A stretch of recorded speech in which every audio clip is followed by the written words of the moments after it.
Welcome back to Sleepy Historian. Tonight, as the day grows quieter and the familiar concerns of modern life begin to drift a little farther away, you are invited to settle into a different world, a slower world, a colder one in many ways. A world where the rhythm of life was measured not by glowing screens, digital clocks, or appointments carefully marked on calendars, but by church bells, changing seasons, and customs so old that few people remembered where they had begun. Before you become comfortable in this medieval village, there is something surprising you should know. Most people living in the Middle Ages rarely met a king. Many never traveled farther than a day's walk from where they were born.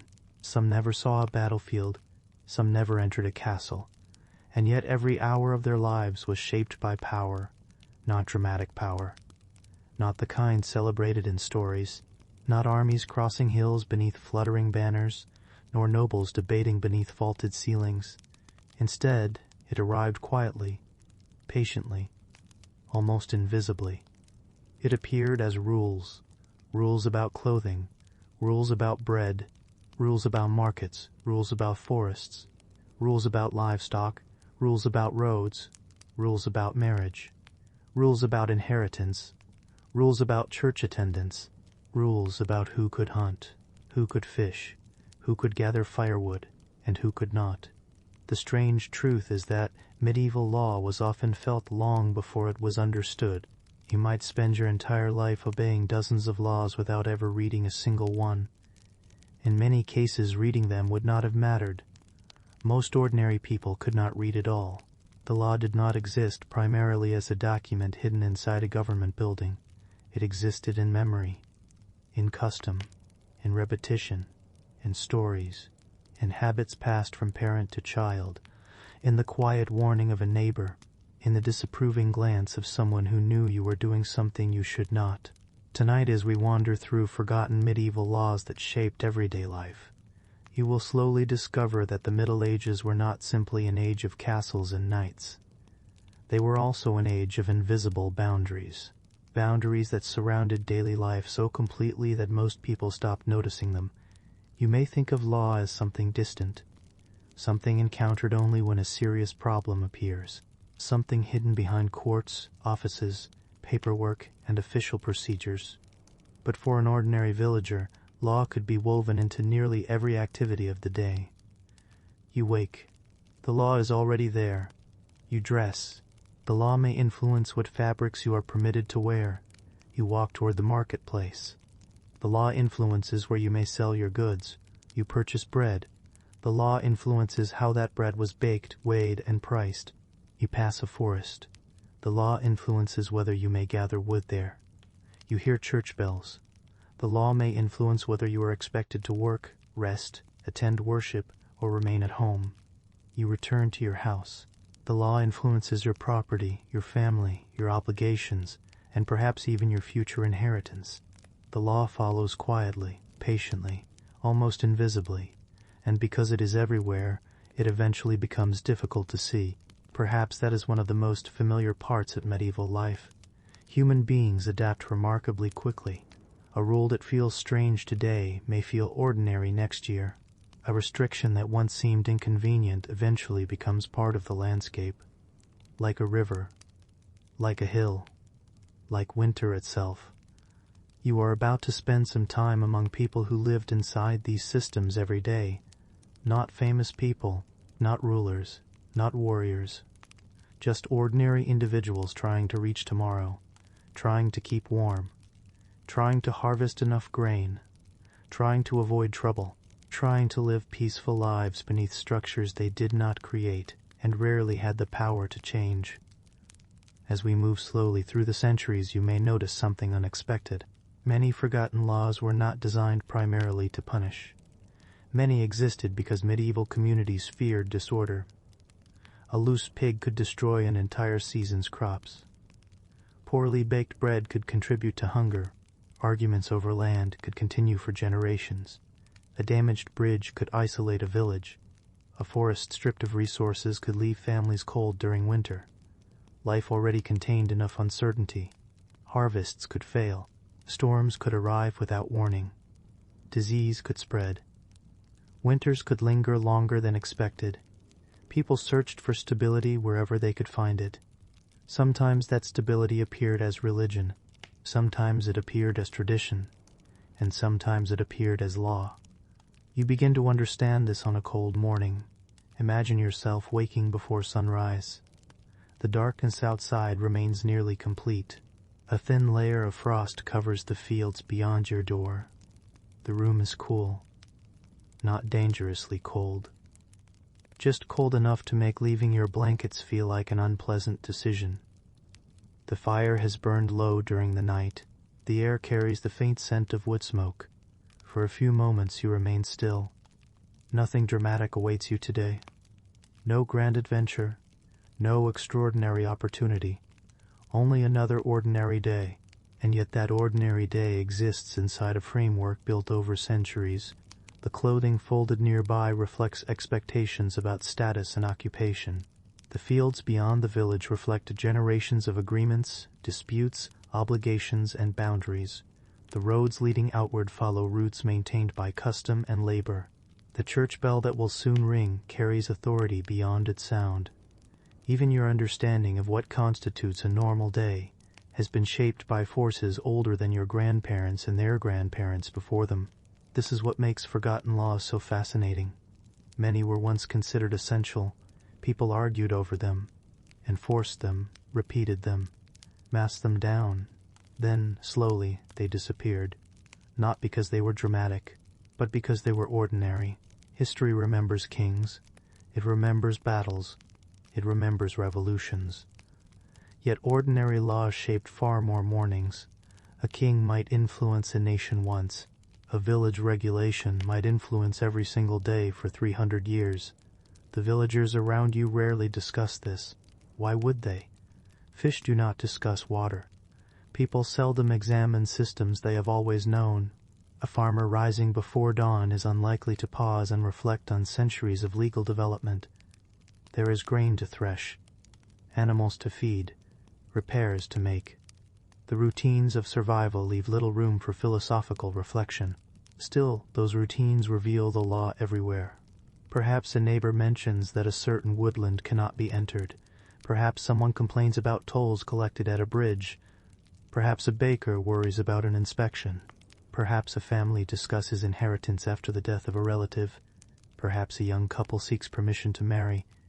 Each conversation touches an invisible framework. Each small concern reveals another thread. The deeper you look, the more threads appear.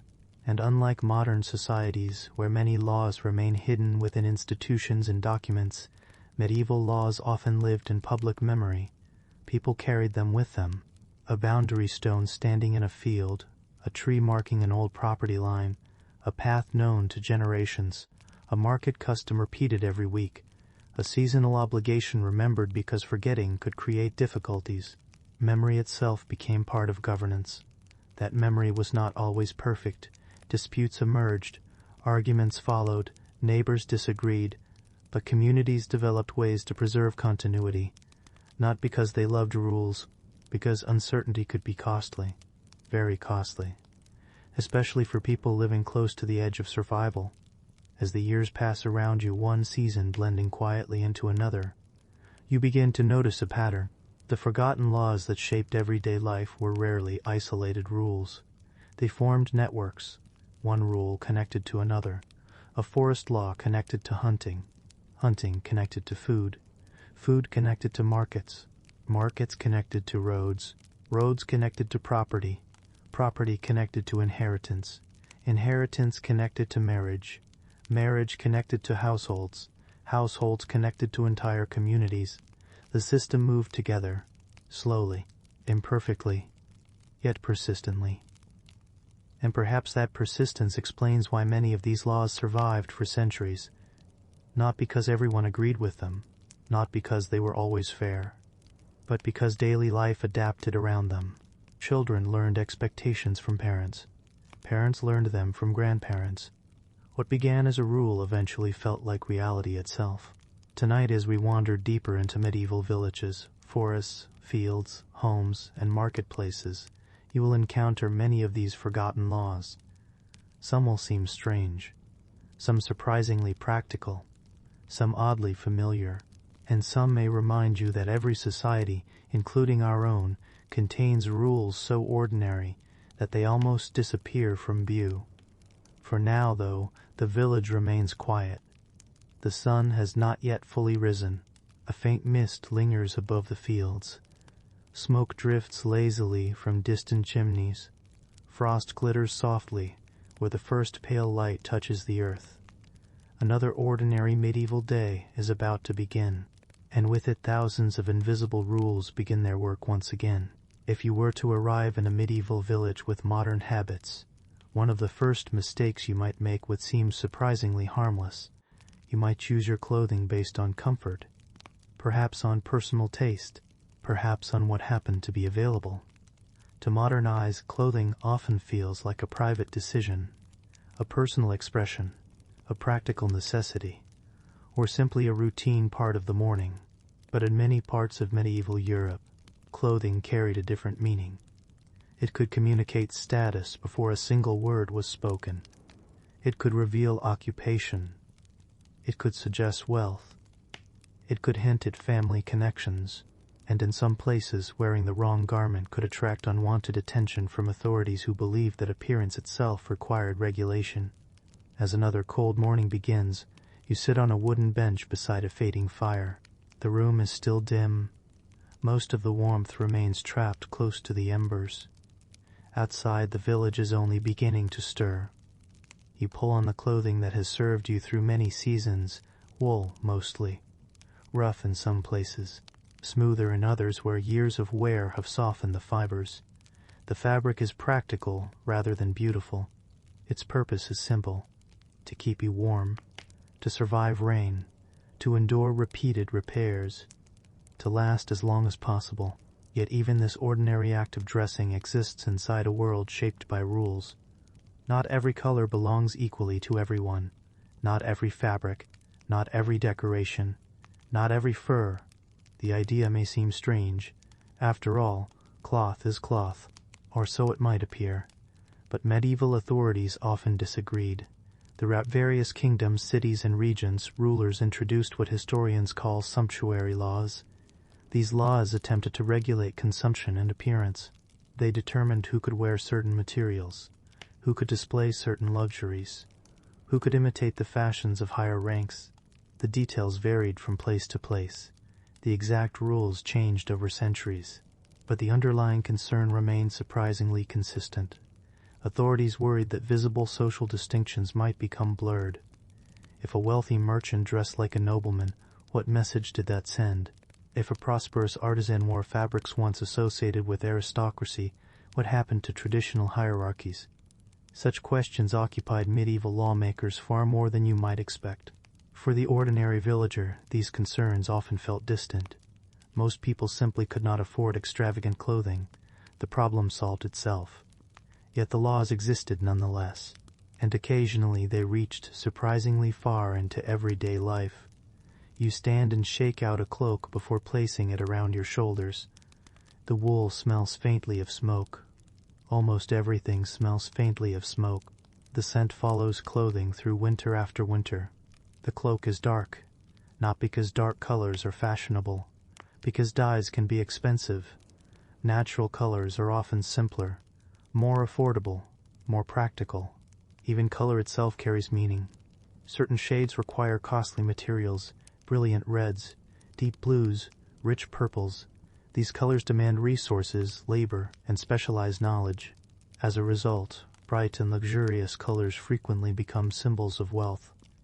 Not everywhere, not always, but often enough that authorities begin paying attention. In some places, laws specify which groups may wear particular colors or fabrics. The intention is not merely aesthetic, it is social. Appearance becomes a visible map of society.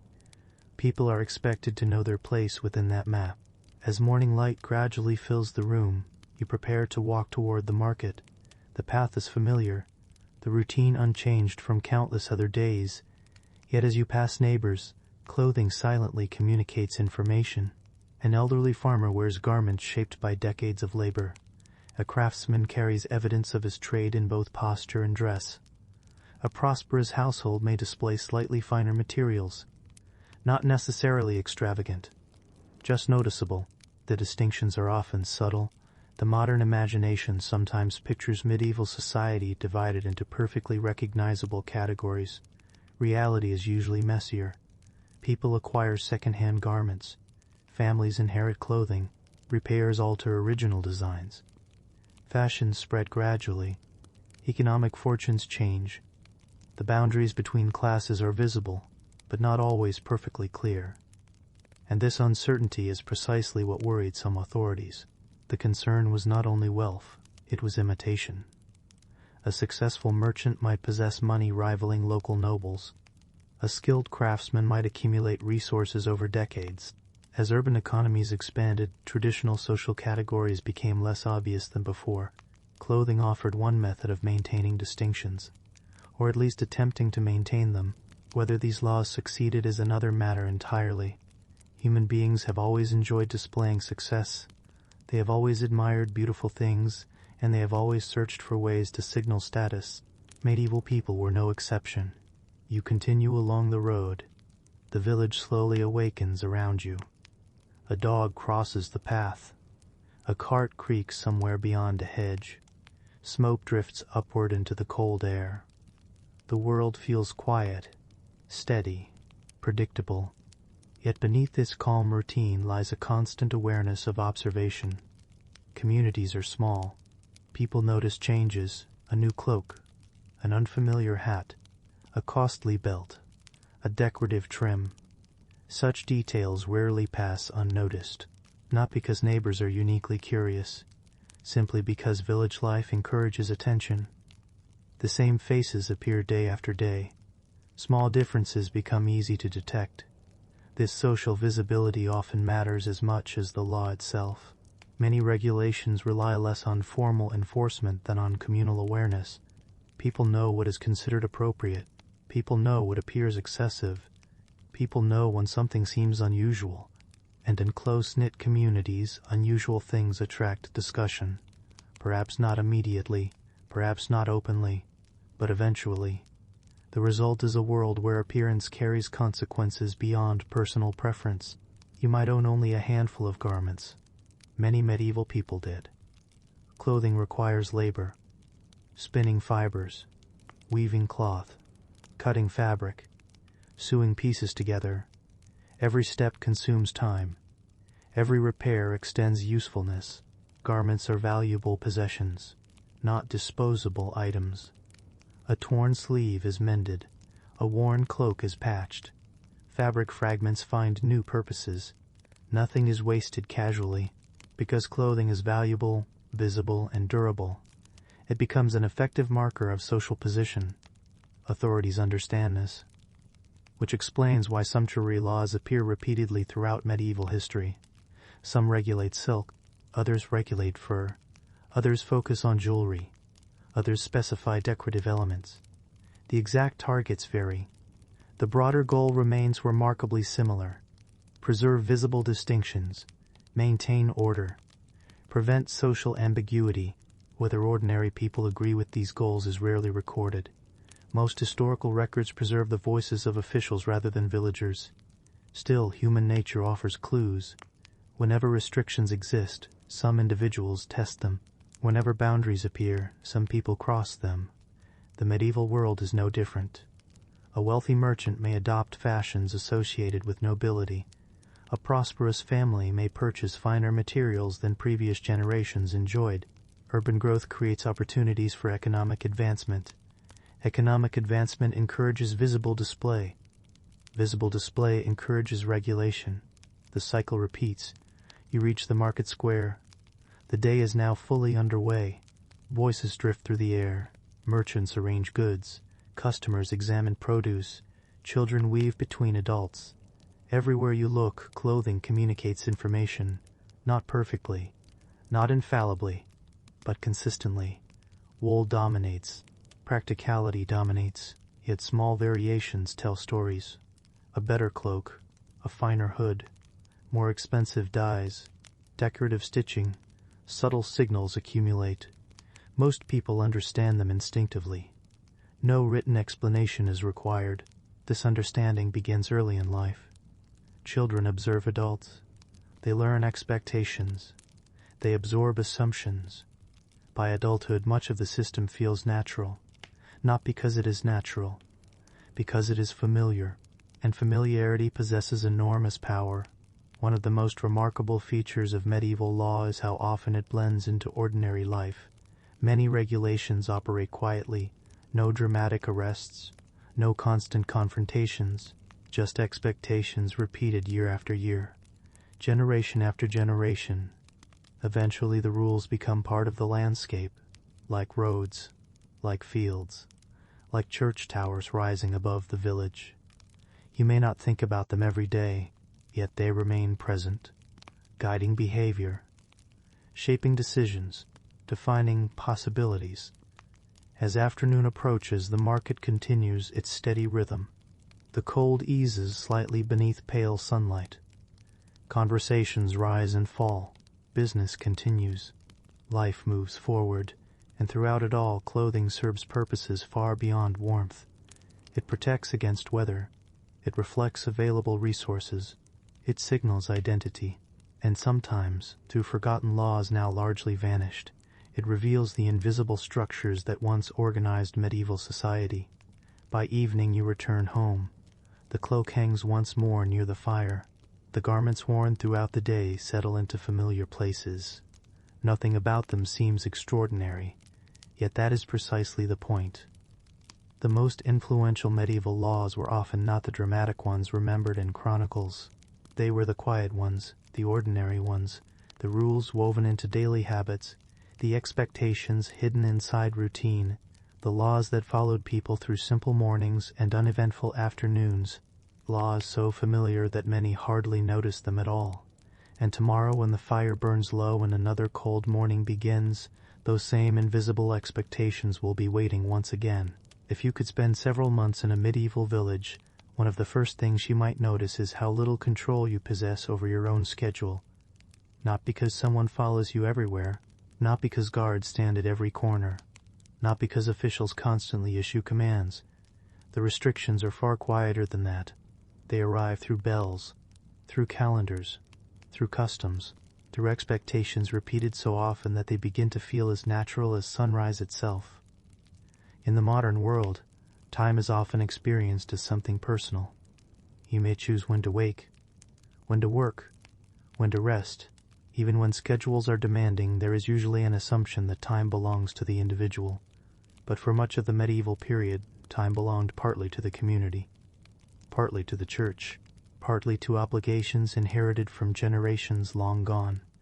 As another morning begins, darkness still lingers over the village. The air carries the familiar chill of dawn. Moisture clings to the grass. A faint mist hangs low above nearby fields. You step outside and immediately hear one of the most important sounds in medieval life. A bell. Not loud enough to startle. Not urgent. Simply present. Steady. Familiar. The bell has rung thousands of times before. It will ring thousands more after your lifetime ends. People organize themselves around its sound. Work begins. Work pauses. Prayers occur. Gatherings form. Days acquire structure.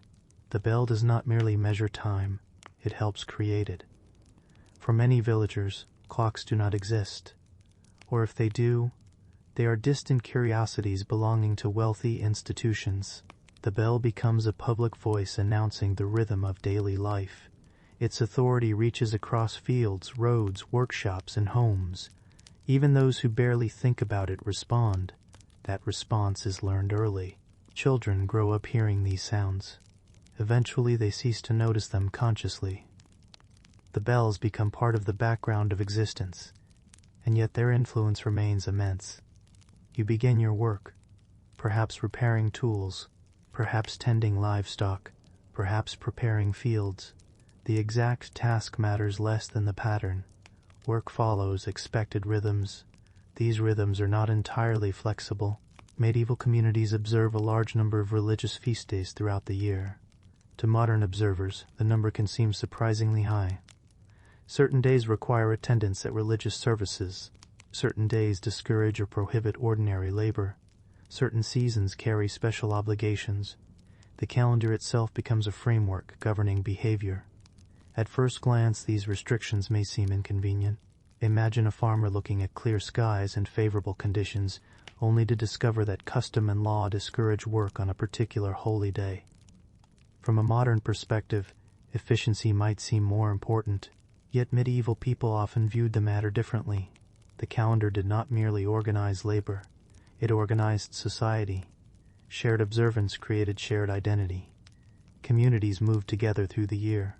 Planting seasons, harvest seasons, periods of fasting, periods of celebration, periods of remembrance. The passage of time acquired meaning beyond practical necessity. As morning advances, sunlight slowly spreads across the landscape. Workers appear on distant paths. Animals begin moving through fields. Smoke rises from scattered cottages.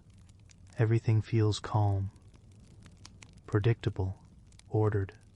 That sense of order is not accidental. Medieval authorities frequently worried about disorder. Disorder threatened stability. Stability supported survival. The connection between law and time therefore became important. A society functions more smoothly when people broadly agree on when certain activities should occur. Markets operate on predictable schedules. Religious observances occur collectively. Agricultural labor follows seasonal expectations. The result is a world where personal time and communal time remain closely connected. You cannot entirely separate yourself from the rhythm around you. Indeed, few people would even attempt such separation. The idea would feel strange.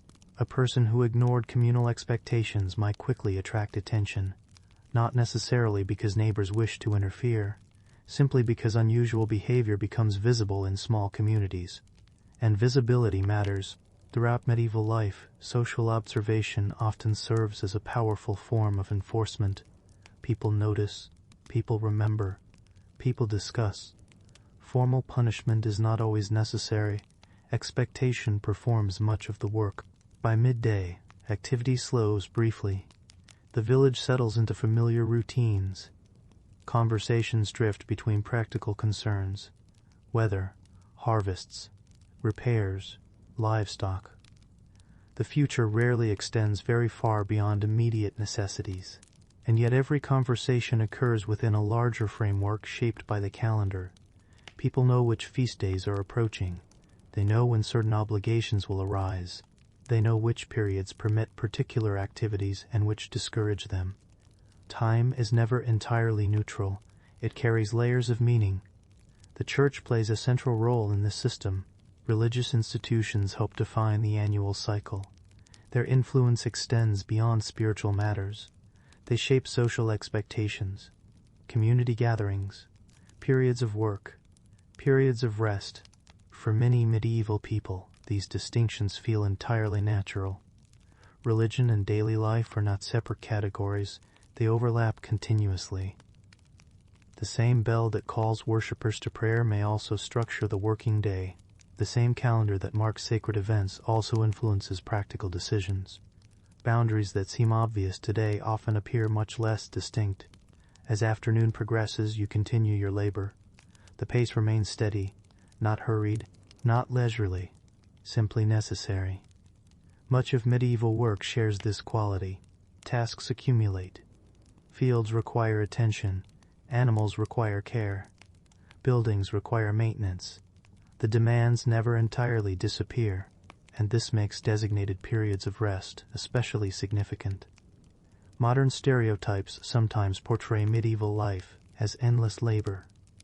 The reality is more complicated. Work can certainly be demanding. Seasons can be exhausting. Harvest periods in particular may stretch physical endurance. Yet medieval calendars often contain numerous interruptions: holy days, feast days, observances, moments when ordinary routines pause. Not every individual experiences these pauses equally. Economic realities still matter. Necessity still exists. But the principle remains important. Time belongs not only to productivity, it also belongs to ritual, to community, to tradition. This understanding shapes daily experience in ways that are easy to overlook. Imagine living in a world where the year possesses dozens of widely recognized pauses, where communal observance repeatedly interrupts ordinary labor, where the calendar itself reinforces collective identity. Such a system changes how people experience time. The future feels less like an endless sequence of identical days. Instead, it unfolds through recurring landmarks. Each season brings familiar observances. Each observance brings familiar expectations. Life acquires rhythm. A rhythm maintained partly through law and custom. As evening approaches, shadows lengthen across the fields. The temperature begins to drop. Workers gradually return toward the village. Animals settle. Smoke thickens above rooftops. Another bell sounds in the distance. Its tone drifts through cooling air. The sound is neither dramatic nor emotional. It is simply part of life, part of the structure holding the community together. One of the fascinating aspects of forgotten medieval laws is how often they governed things modern people take for granted. Not merely property, not merely crime, but time itself, the hours of a day, the character of a week, the shape of a year. These laws rarely appear in popular imagination. Castles attract more attention. Battles receive more stories. Kings fill more pages. Yet ordinary villagers likely felt the influence of calendars and bells far more often than they felt the influence of rulers. Most people encounter time every day. Few encounter kings. The fire inside your home burns steadily as darkness returns. Outside, the village grows quiet. Conversations fade. Footsteps diminish. The routines of tomorrow wait patiently beyond the night. You remove your boots. You sit near the warmth. You think not in terms of precise hours but of familiar patterns. The next bell, the next market, the next feast day, the next season. Time moves differently here. More slowly in some ways, more collectively in others. And hidden within that movement are forgotten laws that once guided countless lives, not through force, not through constant intervention, but through repetition, through expectation, through the steady rhythm of bells echoing across fields long before sunrise and long after sunset. Tomorrow, those bells will ring again, and the village will rise once more to meet the day, exactly as generations before have done. By now you may have begun to notice a pattern. Many medieval laws were not designed for extraordinary situations. They were not waiting for a crisis. They were not hidden away until some great emergency appeared. Instead, they lived quietly among ordinary routines, the sort of routines that repeat so often they almost disappear from notice. And perhaps no routine was more important than eating. Every day, regardless of weather, politics, or personal ambitions, people needed food. Bread needed baking. Ale needed brewing. Animals needed feeding. Markets needed supplying. Families needed meals. The entire structure of society depended upon these ordinary necessities continuing without interruption, which helps explain why medieval communities devoted surprising attention to regulating them. As dawn breaks over the village once again, the first thing you notice is the smell. Wood smoke, damp earth, and somewhere nearby, fresh bread. The scent drifts through the cold morning air. Warm, comforting, familiar. It is a smell that has greeted countless generations, long before alarm clocks, long before electric lights, long before modern kitchens. The smell of baking bread often signaled the beginning of another day, yet even bread, perhaps the most ordinary food imaginable, existed inside a framework of rules. For medieval authorities, bread was far too important to leave entirely unregulated. Poor bread could create serious problems. A baker who used incorrect weights, a baker who reduced quality, a baker who charged unfair prices. These were not merely private business decisions. They affected the entire community, especially the poor, especially during difficult seasons, especially when harvests disappointed expectations. As a result, many towns and villages developed regulations governing bread production. Weights mattered, measurements mattered, quality mattered. Inspections sometimes occurred. Standards existed. not because authorities wished to interfere in every detail of life, but because food stability helped support social stability. The connection seemed obvious to medieval communities. Hungry people become anxious. Anxious communities become unpredictable. Predictability, once again, was highly valued. You walk toward the marketplace. The path feels familiar beneath your feet. A light frost still lingers in shaded areas. The village is awake now. People move steadily through morning routines. Nothing appears hurried. Yet beneath the calm surface lies a constant effort to maintain order. Food plays a central role in that effort. The same is true of ale. To modern listeners, water might seem the obvious drink of daily life. And certainly water remained important. But ale occupied a special place in many medieval communities. Not the strong beverages often imagined today. Many varieties were relatively mild, consumed regularly, produced locally, integrated into everyday existence. Brewing therefore attracted attention from authorities. Quality mattered, fairness mattered, consistency mattered. In some regions, officials inspected ale. Complaints could arise if standards slipped.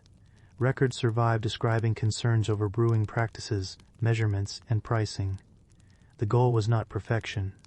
The goal was reliability. Communities wanted confidence that basic necessities would remain available and reasonably trustworthy. You pass several cottages. Some households brew for themselves, others purchase from local producers. The smell of grain occasionally drifts through the air. It mingles with smoke, livestock, and damp earth. The scents of medieval life are rarely isolated. Everything overlaps. Everything mixes. Much like the laws themselves, food regulations connect to markets. Markets connect to prices. Prices connect to harvests. Harvests connect to weather. The entire system forms an intricate web. Most people never see the entire web. They simply experience its effects.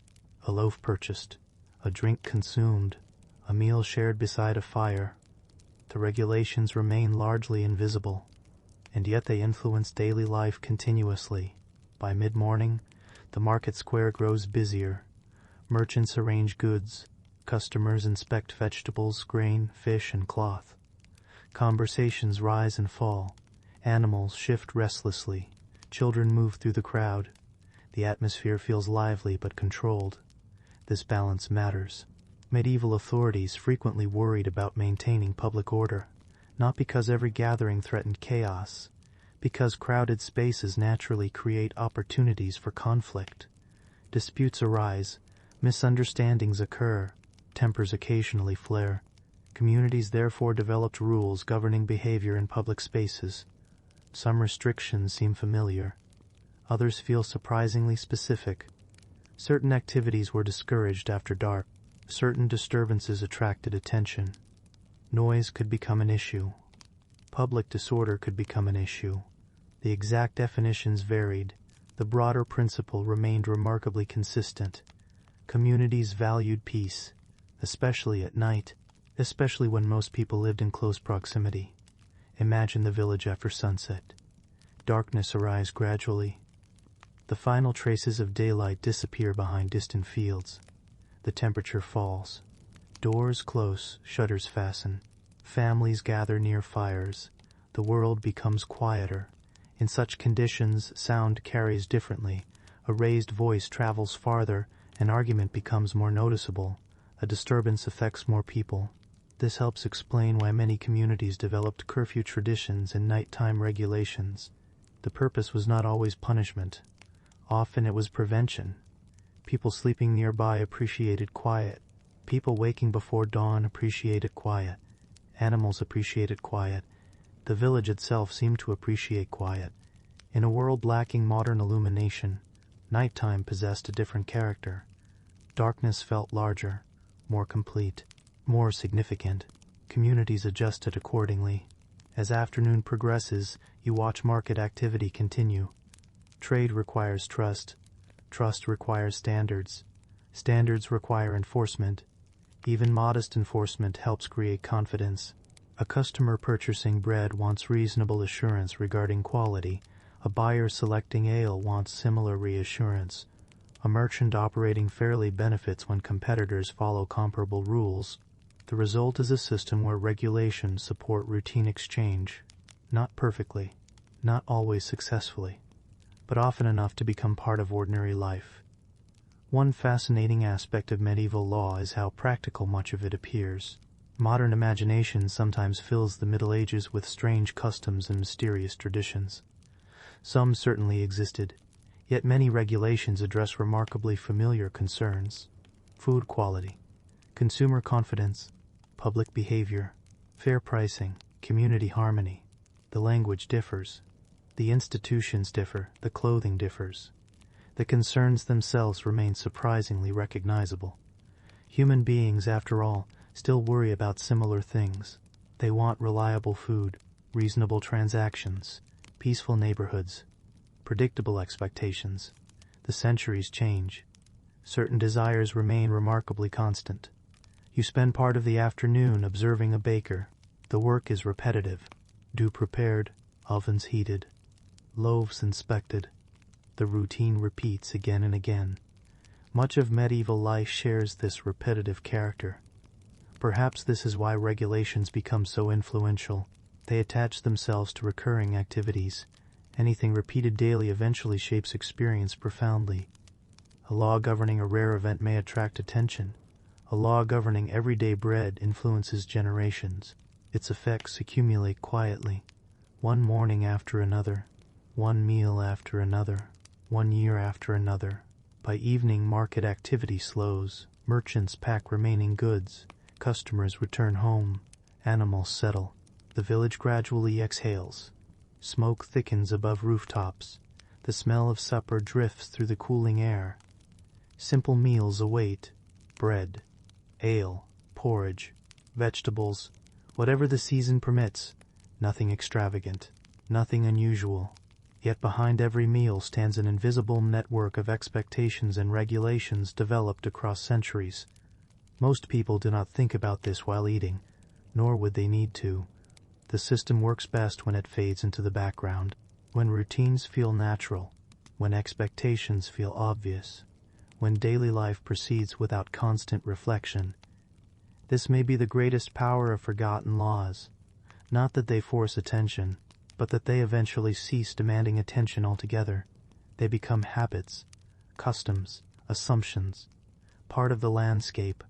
As darkness settles over the village once more, you sit near the fire. The warmth reaches your hands.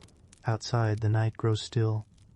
Somewhere in the distance, a dog barks briefly before silence returns. The day has passed much like countless others.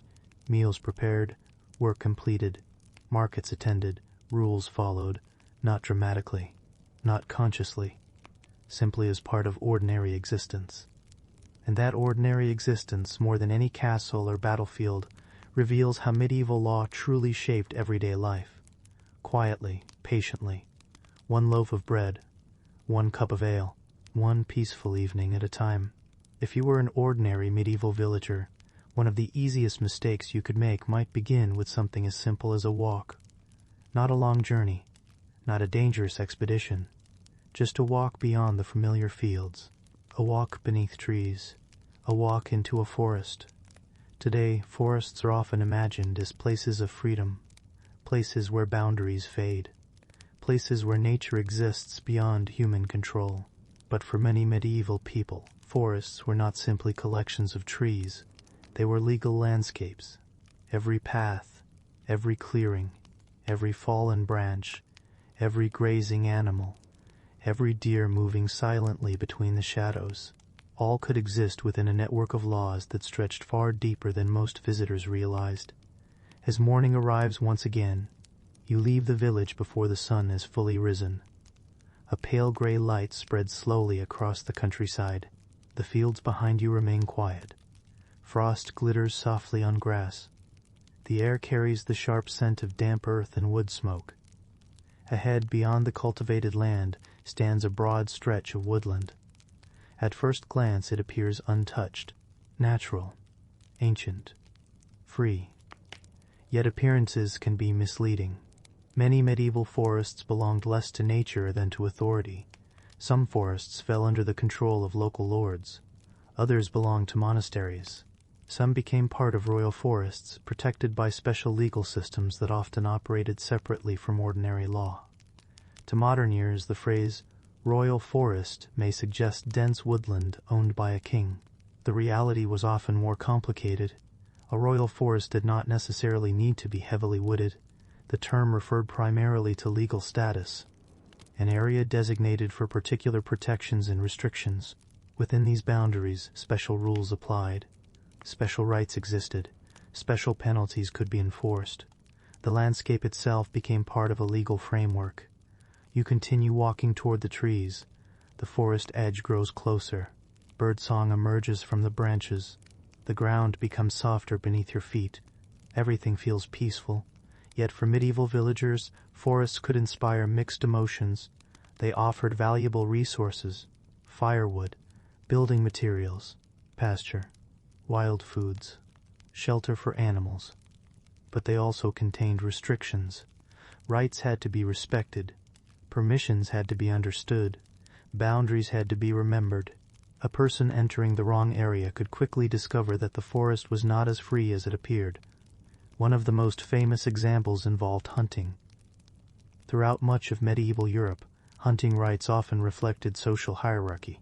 Certain animals received legal protection, particularly game animals valued by elites. Deer became especially important in many regions, not because deer were rare, not because villagers disliked them, but because hunting carried social meaning. It signaled privilege, status, authority, the ability to claim exclusive rights over valuable resources. As a result, laws frequently regulated who could hunt, where hunting could occur, and what animals could be taken.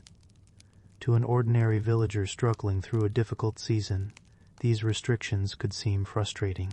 Imagine seeing healthy deer moving through nearby woodland while your own household carefully rations supplies. The animals exist, the food exists, yet legal barriers remain. The situation reveals one of the recurring themes of medieval law. Access often depended not on physical possibility, but on legal permission. You may be capable of doing something. That does not mean you are allowed to do it. The forest teaches this lesson repeatedly. By mid-morning, sunlight filters through the branches. The woods grow brighter. Mist begins to disappear. You follow a narrow path worn smooth by generations of footsteps. The path itself tells a story. People have traveled here for centuries, gathering resources, moving animals, performing seasonal tasks. Yet even familiar paths exist within systems of rights and obligations. Consider firewood. A fallen branch seems insignificant.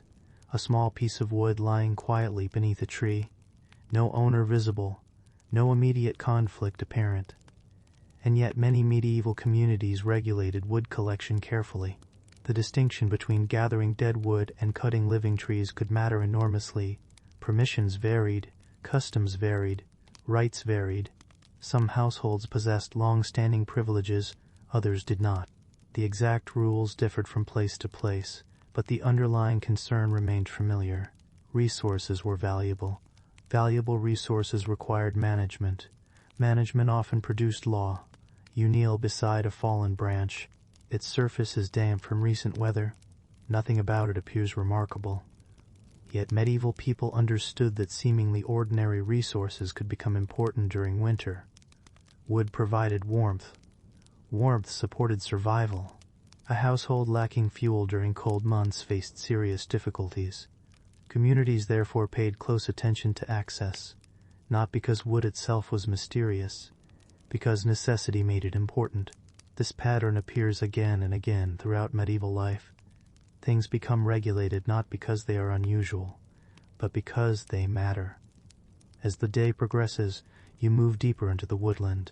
The sounds of the village fade behind you.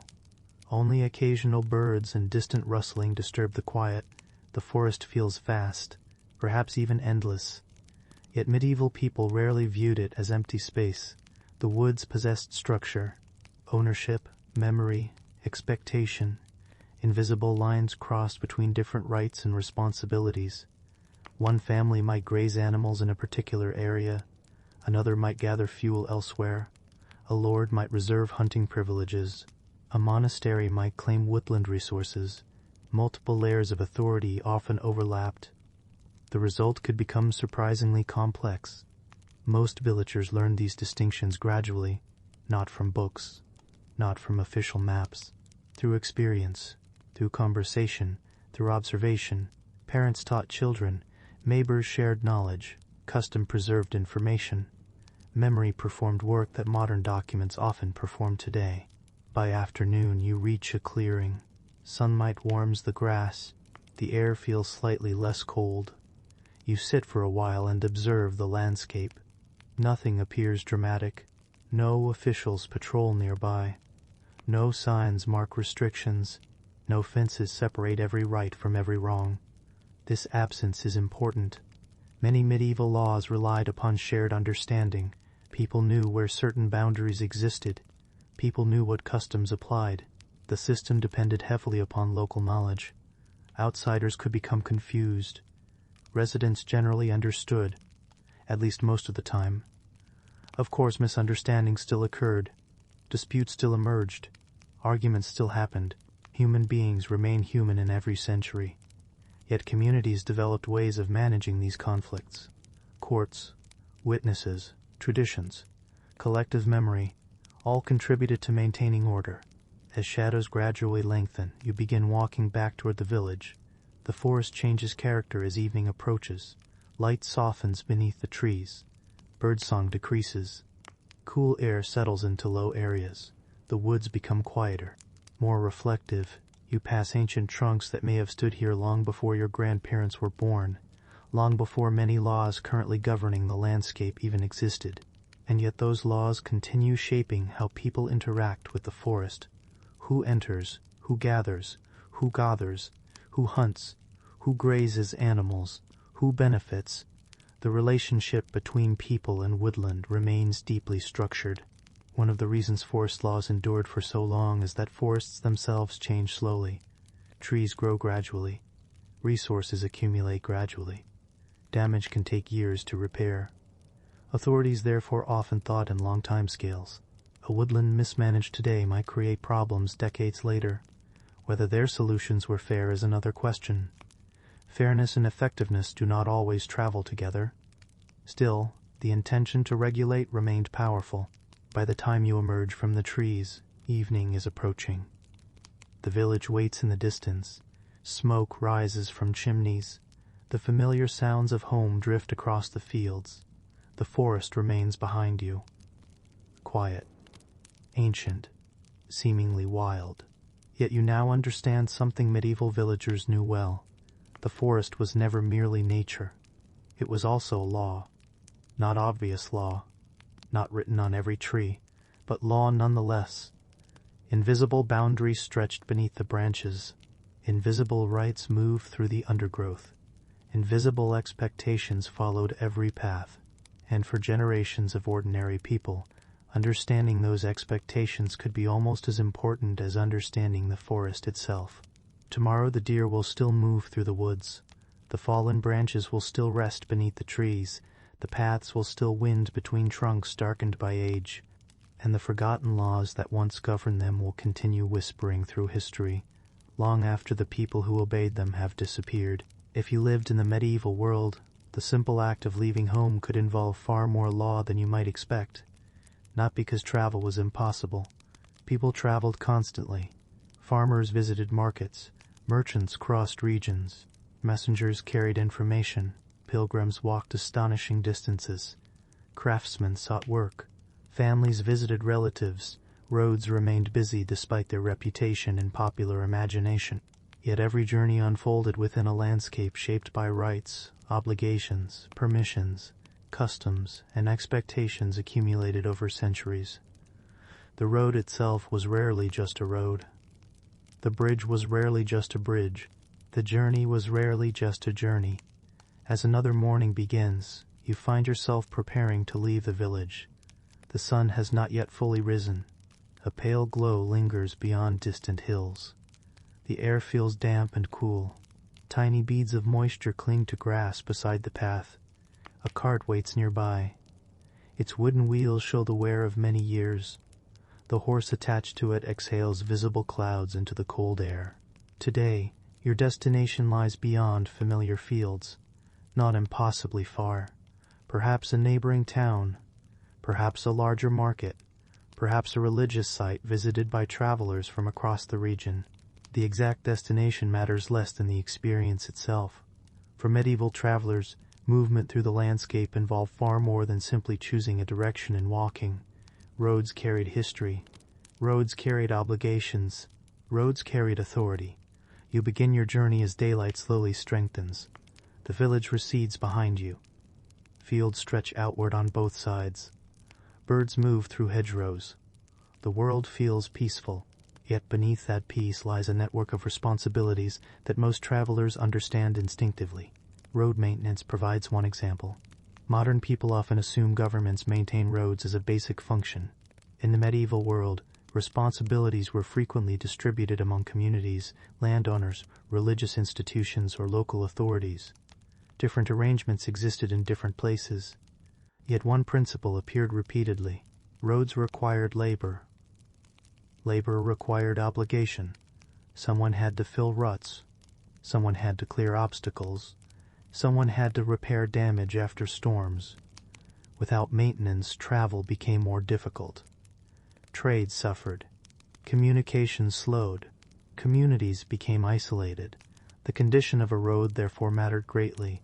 Even ordinary villagers might occasionally contribute labor toward maintaining routes used by the wider community.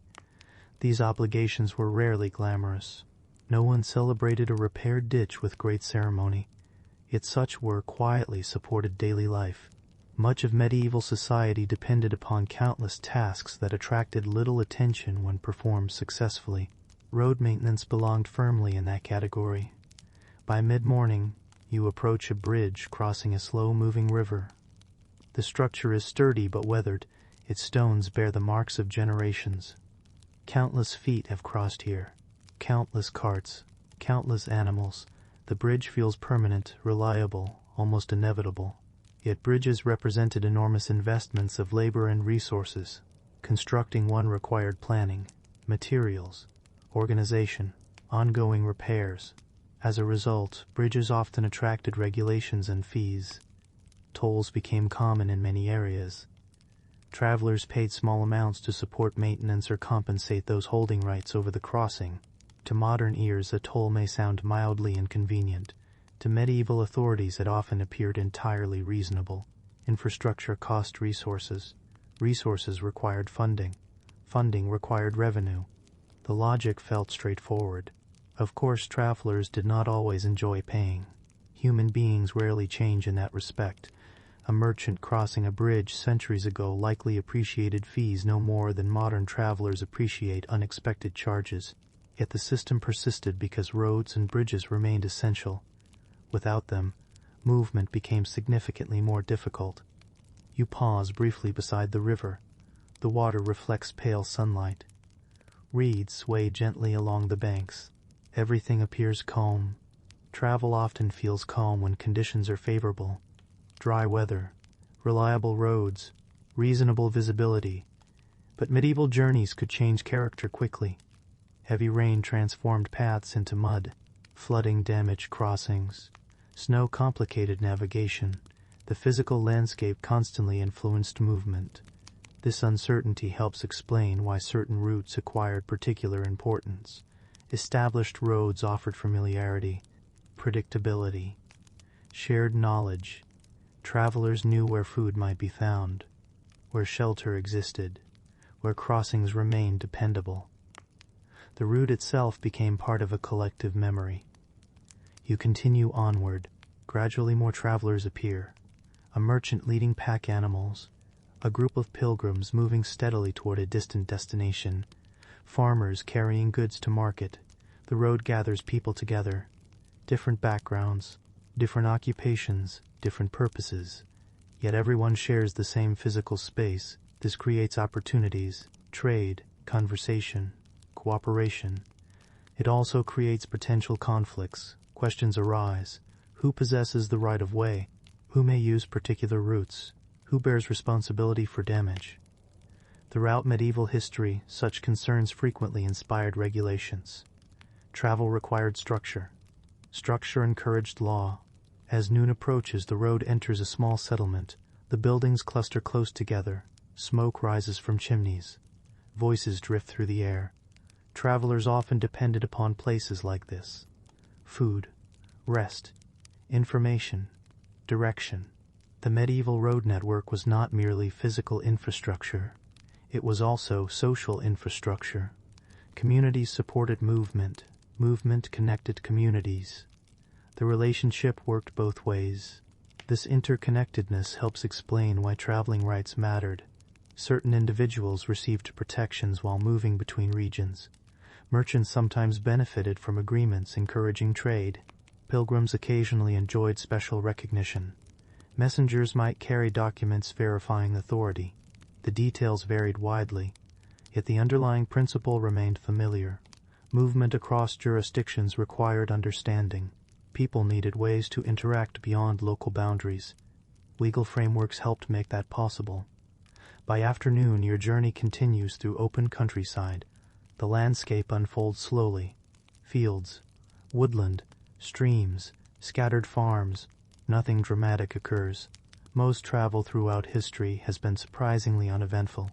Popular stories tend to focus on dangers, bandits, storms, disasters, yet the majority of journeys consist primarily of walking, waiting, observing, enduring changing weather. The rhythm becomes almost meditative. One step follows another. 1 mile follows another. The road stretches onward, and throughout this quiet movement, invisible systems continue operating. Rights, permissions, obligations, customs. The traveler rarely sees them directly, yet they influence the journey constantly. One of the fascinating qualities of medieval law is its ability to disappear into routine. The most successful regulations often become nearly invisible. People stop noticing them, not because they are unimportant, because they are familiar. A bridge fee feels normal. A customary route feels normal. A maintenance obligation feels normal. Generations grow up accepting these arrangements. Eventually they appear as natural features of the landscape itself. By late afternoon, shadows lengthen across the road. The air cools again. Your destination now lies closer than your point of departure. The journey has revealed something important. Movement in the medieval world was not entirely free, but neither was it entirely restricted. Instead, it existed within negotiated systems, balancing access, responsibility, authority, and necessity. People traveled, often, sometimes surprisingly far, yet they did so within frameworks shaped by law. As evening approaches, you begin the final stretch. The sky gradually darkens. Gold fades into gray. The road becomes quieter. Fewer travelers remain. Most seek shelter before full darkness arrives. Without modern lighting, night transforms the landscape. Distances feel longer. Landmarks become harder to identify. Journeys slow naturally. Communities prepare for rest. You eventually arrive. The road ends for today. The cart settles. The horse relaxes. The long hours of movement give way to stillness. Yet the road itself continues, stretching beyond sight, connecting villages, towns, monasteries, markets, forests, and kingdoms. And along every mile, forgotten laws once helped determine how people moved through the world. Who maintained the route? Who paid the toll? Who possessed particular rights? Who carried certain obligations? The travelers are gone now. The voices have faded. The wheels no longer creak across the stones, but the roads remain.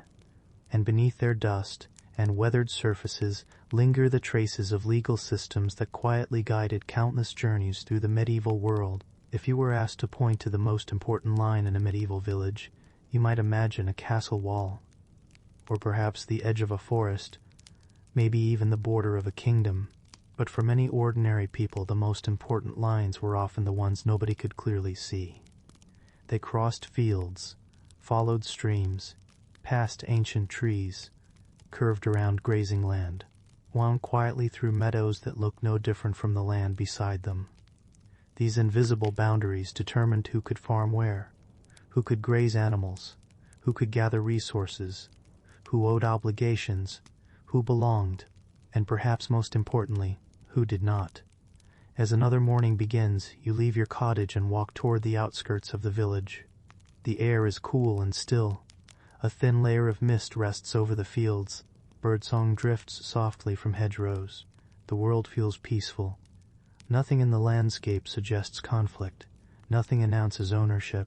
Nothing proclaims authority.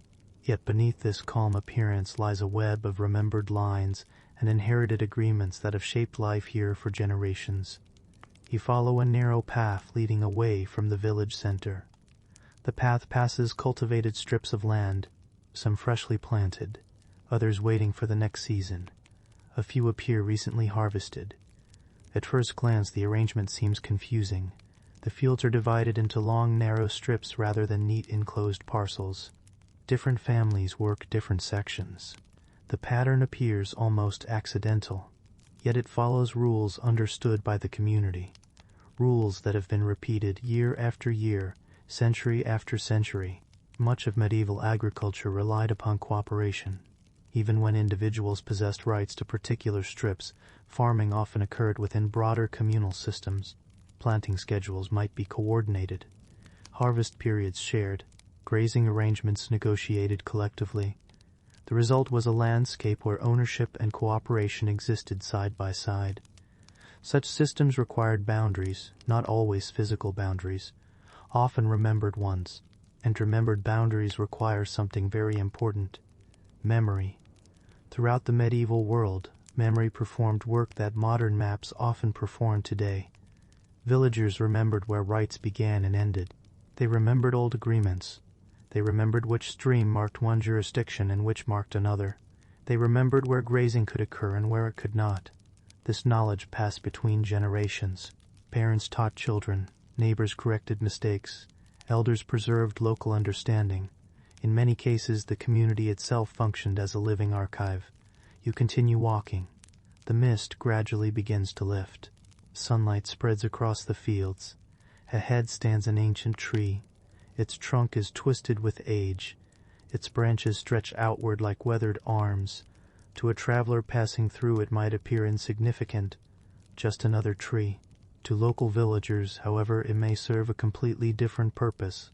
Landmarks often played an important role in defining boundaries. A tree, a large stone, a stream, a ridge, a crossroads. These features helped anchor memory. People remembered boundaries by remembering places. The landscape became a map long before paper maps became common. Of course, memory is not perfect. People forget. People disagree. People interpret old stories differently. And whenever valuable resources are involved, disagreements become especially likely. A grazing area, a productive field, a patch of woodland. Such places matter. They support livelihoods. They support families. Consequently, medieval communities devoted considerable attention to preserving boundary knowledge. One fascinating tradition involved ceremonial boundary walks. In various regions, communities periodically traveled boundary lines together. Children participated. Adults participated. Important landmarks were pointed out and remembered. The purpose was practical. Knowledge survives more easily when shared. A boundary known by hundreds of people becomes harder to lose. You imagine such a walk taking place. A group moving slowly through fields, stopping at stones, stopping at trees, repeating familiar explanations. The event might feel routine, even boring. Yet it performs an essential function. It protects continuity. It ensures that future generations inherit not only land but understanding. This concern with continuity appears repeatedly throughout medieval life. Communities valued stability. Stability required memory. Memory required reinforcement. The cycle repeated endlessly. By late morning you approach the edge of neighboring territory. Nothing dramatic marks the transition. No towering wall. No elaborate sign. The field ahead looks much like the field behind. The grass remains grass. The soil remains soil. Yet local people understand that something important changes here. Rights change. Responsibilities change, authority changes. One village's customs may end, another village's customs may begin. The transition can be subtle, but it matters.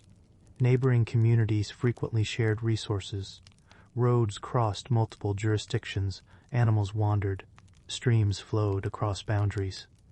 People interacted constantly. Such interactions created opportunities for cooperation. They also created opportunities for dispute. A cow grazing where it should not. A fence placed in the wrong location. A field cultivated beyond its accepted limit. These problems may sound small, and often they were small.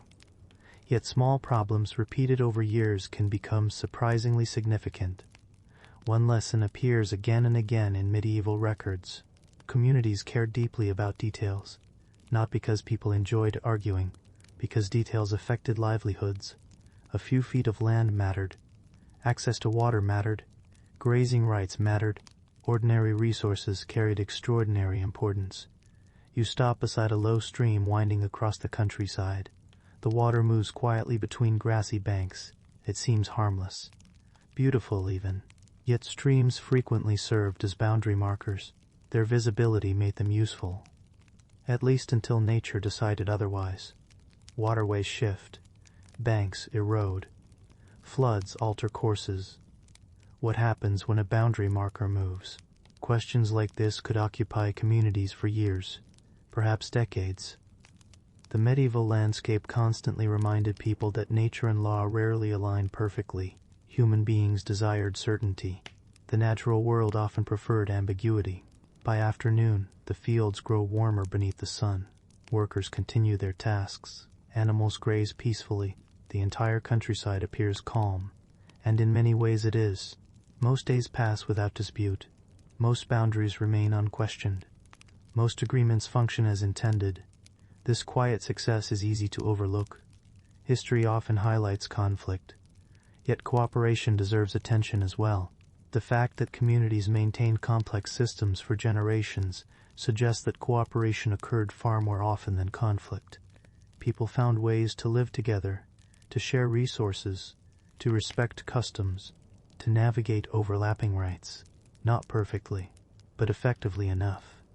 This effectiveness helps explain why many local laws survive so long. They became woven into everyday routines. A farmer learned where animals could graze. A child learned which paths crossed neighboring territory. A family learned which fields belonged to which households. Knowledge became habit. Habit became tradition.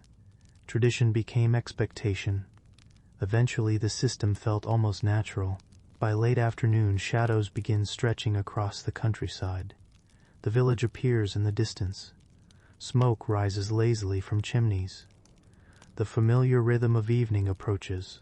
As you walk home, you pass fields that generations have worked before you. Fields inherited through memory as much as ownership. Fields shaped by agreements, customs, and obligations accumulated over centuries. One of the remarkable features of forgotten medieval laws is their ability to hide inside ordinary landscapes. A forest may conceal hunting rights. A road may conceal travel obligations. A field may conceal generations of legal understanding. To modern eyes, these places often appear simple. To medieval villagers, they carried layers of meaning. Every landmark told a story. Every boundary carried memory. Every path connected people to agreements older than themselves. As dusk settles gently across the land, the countryside grows quiet once more. The stream continues flowing. The ancient tree continues standing. The fields continue waiting for another season, and the invisible lines crossing them remain where they have always been, unseen, unwritten in many cases, yet profoundly important, because for ordinary medieval people, understanding where a boundary lay could matter almost as much as understanding where home itself stood. As you move deeper into the medieval world, the laws become quieter, not less important, if anything more important. They begin to leave the roads and forests behind. They step away from markets and village boundaries. They enter the home. They sit beside the hearth. They share meals with families. They linger in conversations between parents and children. They shape futures long before those futures arrive. And perhaps nowhere was this more visible than marriage. Modern people often imagine marriage primarily as a personal choice, a matter of affection, companionship, individual preference. Certainly medieval people felt affection. Certainly they formed deep attachments. Certainly they experienced love in all its complicated forms. Human emotions have changed very little across the centuries, but marriage itself existed inside a larger structure of obligations, expectations, customs, and laws that reached far beyond the feelings of two individuals. As another morning begins, you wake to the familiar sounds of village life. A rooster calls somewhere beyond the cottage. Smoke drifts upward from nearby chimneys. The air remains cool. The fire has nearly burned itself out during the night. You rise slowly and begin another ordinary day. Yet somewhere nearby, another household is discussing a future marriage. Not necessarily today, perhaps next season, perhaps next season, perhaps next year, perhaps after a harvest has been completed or a financial arrangement settled. Such conversations often unfolded gradually, carefully, practically, because marriage affected far more than the people standing before the altar. It affected households, property, labor, inheritance, community relationships, future generations. The decision carried weight. You step outside and begin walking toward the village center. The familiar paths are already filling with activity. Farmers move toward fields. Craftsmen prepare for work. Animals stir in their enclosures. Life proceeds much as it always does. Yet beneath these routines, countless families are thinking about continuity. Who will inherit responsibilities? Who will help manage land? Who will contribute labor? Who will strengthen relationships between households?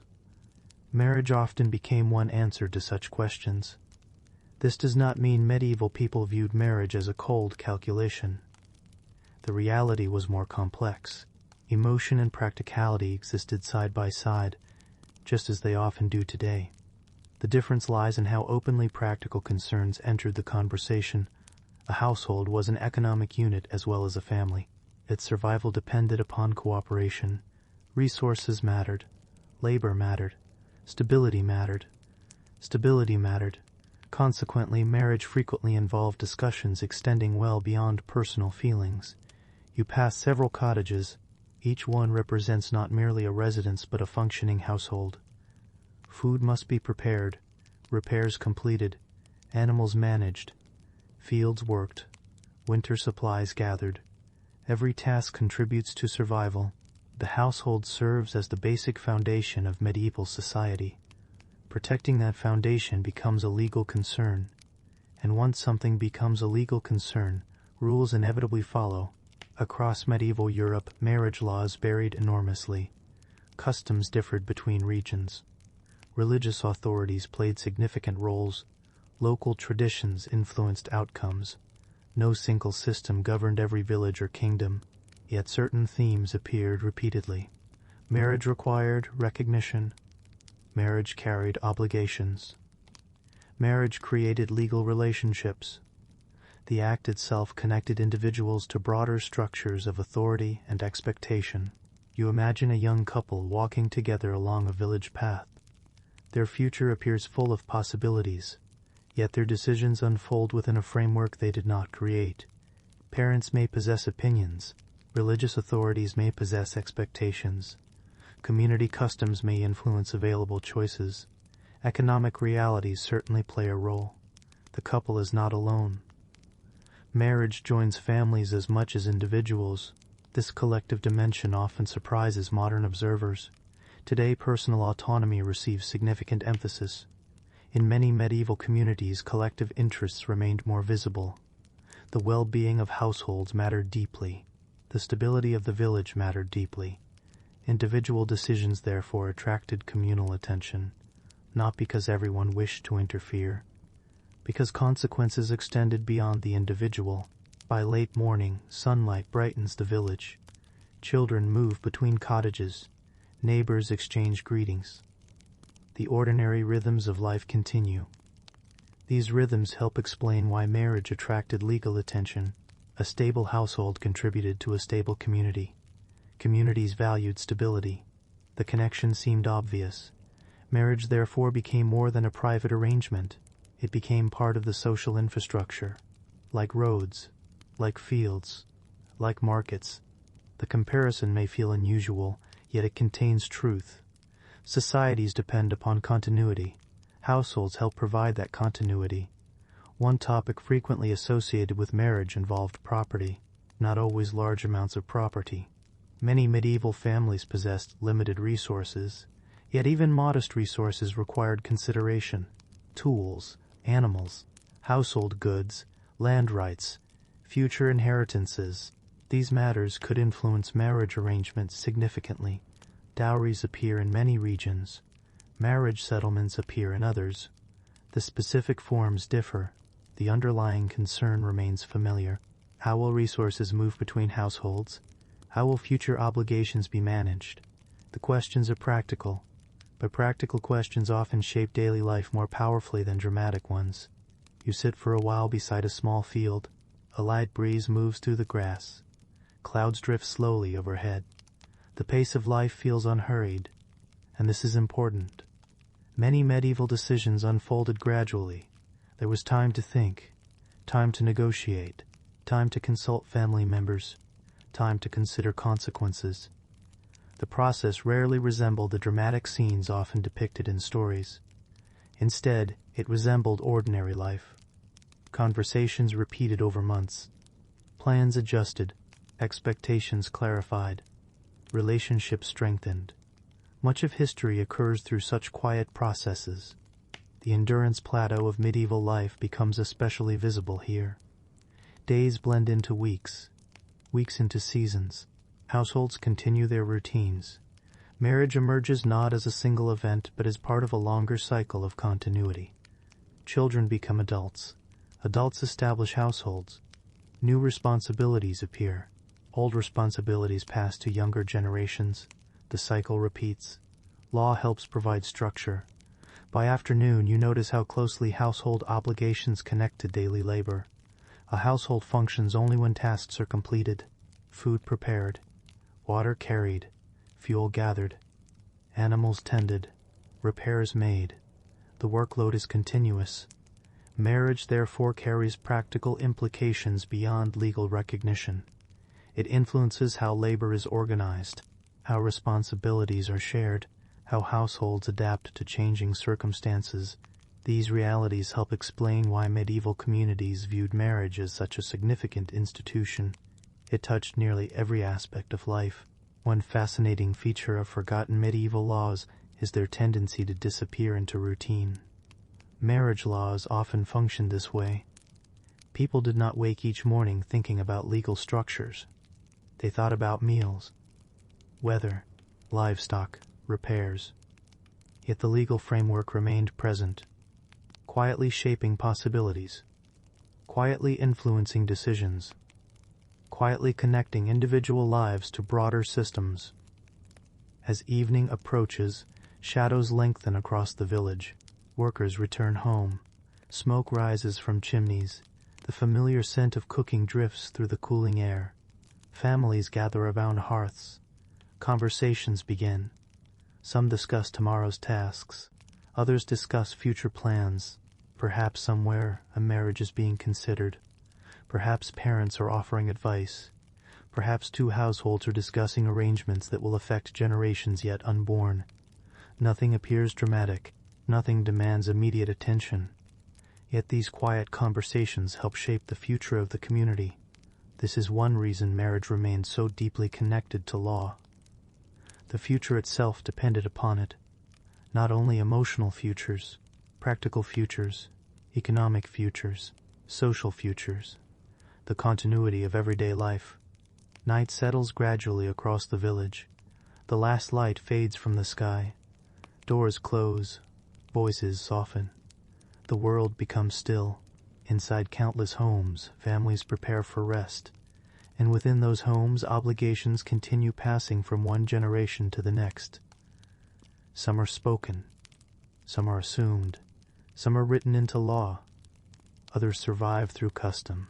Together they form a structure supporting ordinary life, a structure so familiar that most people rarely stop to examine it. Yet for centuries that structure quietly shaped how medieval households formed, endured, and carried themselves forward into another day. There is a quiet moment in every medieval household that rarely appears in stories. It is not dramatic. It does not involve conflict. It does not announce itself with ceremony. It arrives slowly, often unnoticed at first. It is the moment when people begin to think not only about how life is lived today, but about how it will continue after they are gone. In modern terms, this is inheritance. But in the medieval world, inheritance was not just the transfer of property. It was the transfer of survival itself. A way of ensuring that a household did not simply end when a life ended. As the morning light returns once again to the village, you notice something subtle in the rhythm of daily work. Nothing has changed on the surface. Fields are still tended, animals are still fed, smoke still rises from chimneys. Yet beneath these familiar actions lies a deeper awareness. Every task is part of something that must endure beyond a single lifetime. You walk past a household where an older man is repairing a tool. His movements are slow but practiced. Nearby, a younger person watches carefully, not impatiently, not casually, but attentively, as if the motion itself carries meaning. This is how knowledge is passed, not through formal instruction, but through repetition, through observation, through years of shared labor. Inheritance in this sense begins long before death. It begins in daily life, and the slow transfer of skills, responsibilities, expectations. In many medieval communities, land represented the most significant form of inheritance, not because land was simply valuable, but because land sustained life. Fields produced grain, grain produced bread, bread supported households. A broken chain in this system could affect entire families for generations. Because of this, inheritance laws often carried great importance. The specific rules varied widely across regions. Some areas followed systems where land passed primarily to the eldest son. Others divided property among multiple heirs. Some regions gave particular protections to widows. Others allowed different arrangements entirely. But regardless of variation, the same underlying concern remained constant.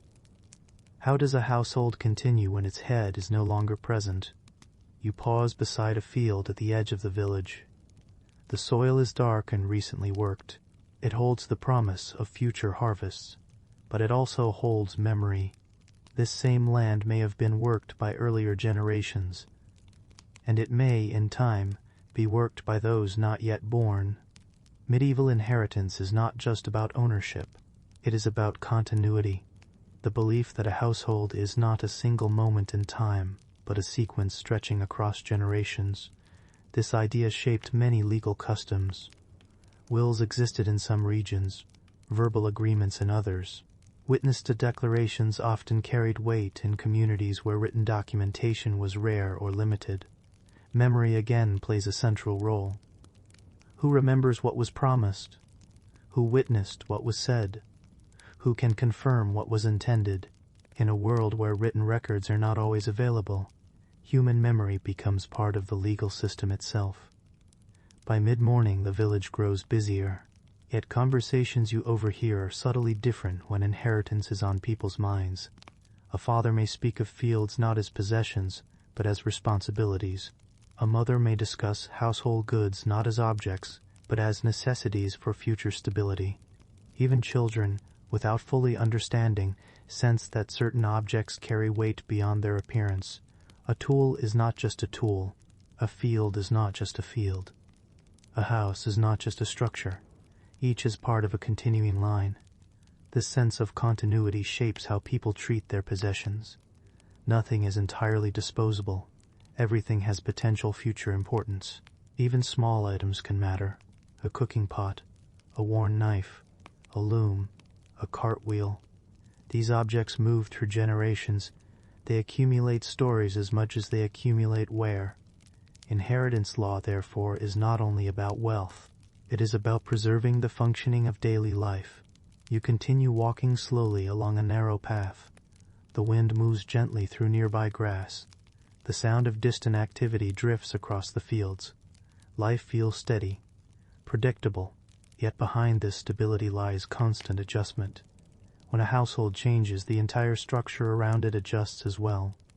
Land may be reassigned, responsibilities redistributed, obligations rebalanced, neighbors may be affected, relatives may be involved. Communities may observe closely, not because they wish to interfere, but because change in one household can ripple outward. Medieval society is deeply interconnected in this way. No household exists in complete isolation. Every change echoes outward, and so inheritance becomes a community concern as much as a family one. As afternoon approaches, you notice workers finishing tasks in nearby fields. Their movements are familiar now, repetitive, rhythmic. The same actions repeated across seasons and years. This repetition is important. It ensures continuity even when individuals change.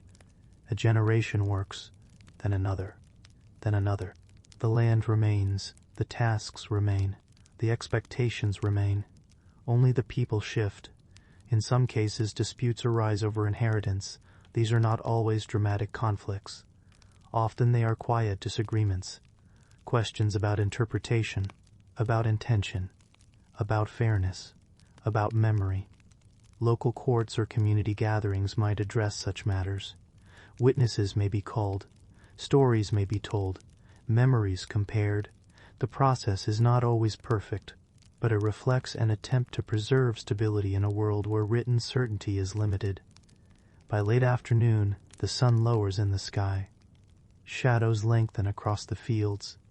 The village begins to settle into evening routines. Smoke rises from chimneys once again. The smell of cooking returns, and within homes, conversations continue, not only about today, but about tomorrow, and the days beyond that. Inheritance ensures that these conversations extend into the future. Even when the speaker is no longer present, there is a quiet weight to this idea, not sadness, not fear, simply continuity, the understanding that life is part of a longer chain. One link follows another, and another, and another, and another. As night approaches, you sit near a small fire. The warmth is steady, comforting. Outside, the village becomes still, yet somewhere within that stillness, the system continues. Fields will be passed on, homes will be maintained, responsibilities will shift, and the invisible framework of inheritance will continue shaping lives, just as it has for generations. Most people will not think about it directly. They rarely do. They simply live within it. And perhaps that is why it endures. Not because it is always discussed, but because it is always practiced. In a medieval village, responsibility rarely ends where ownership begins, and ownership rarely ends where control feels certain. Everything overlaps, everything connects, and even the simplest living creatures can become part of a legal and social structure that quietly holds the community together. Animals especially exist in this in-between space. They are alive, they move, they wander, they behave according to their own instincts. Yet they are also property, assets, sources of labor, sources of food, sources of risk, and therefore sources of law. As morning returns once again, you step outside into a familiar scene. The village is awake, not loudly, not suddenly, but gradually, as if the entire place is exhaling after a long night. Smoke rises from chimneys in thin, steady lines. The ground is still cool. Grass holds moisture from the night. Somewhere nearby, a goat calls out once, then falls quiet again. Animals are already part of the day. Before most people have fully begun their work, livestock is already influencing routines. Feeding, milking, guiding, repairing fences, checking enclosures. These tasks repeat daily, and because they repeat daily, they often feel natural. But beneath that familiarity lies structure, rules, expectations, and responsibility. You walk past a small enclosure where chickens move restlessly. Their presence seems simple at first glance, but even chickens require care, boundaries, protection, and oversight. A missing animal is not just an inconvenience. It can become a problem for more than one household.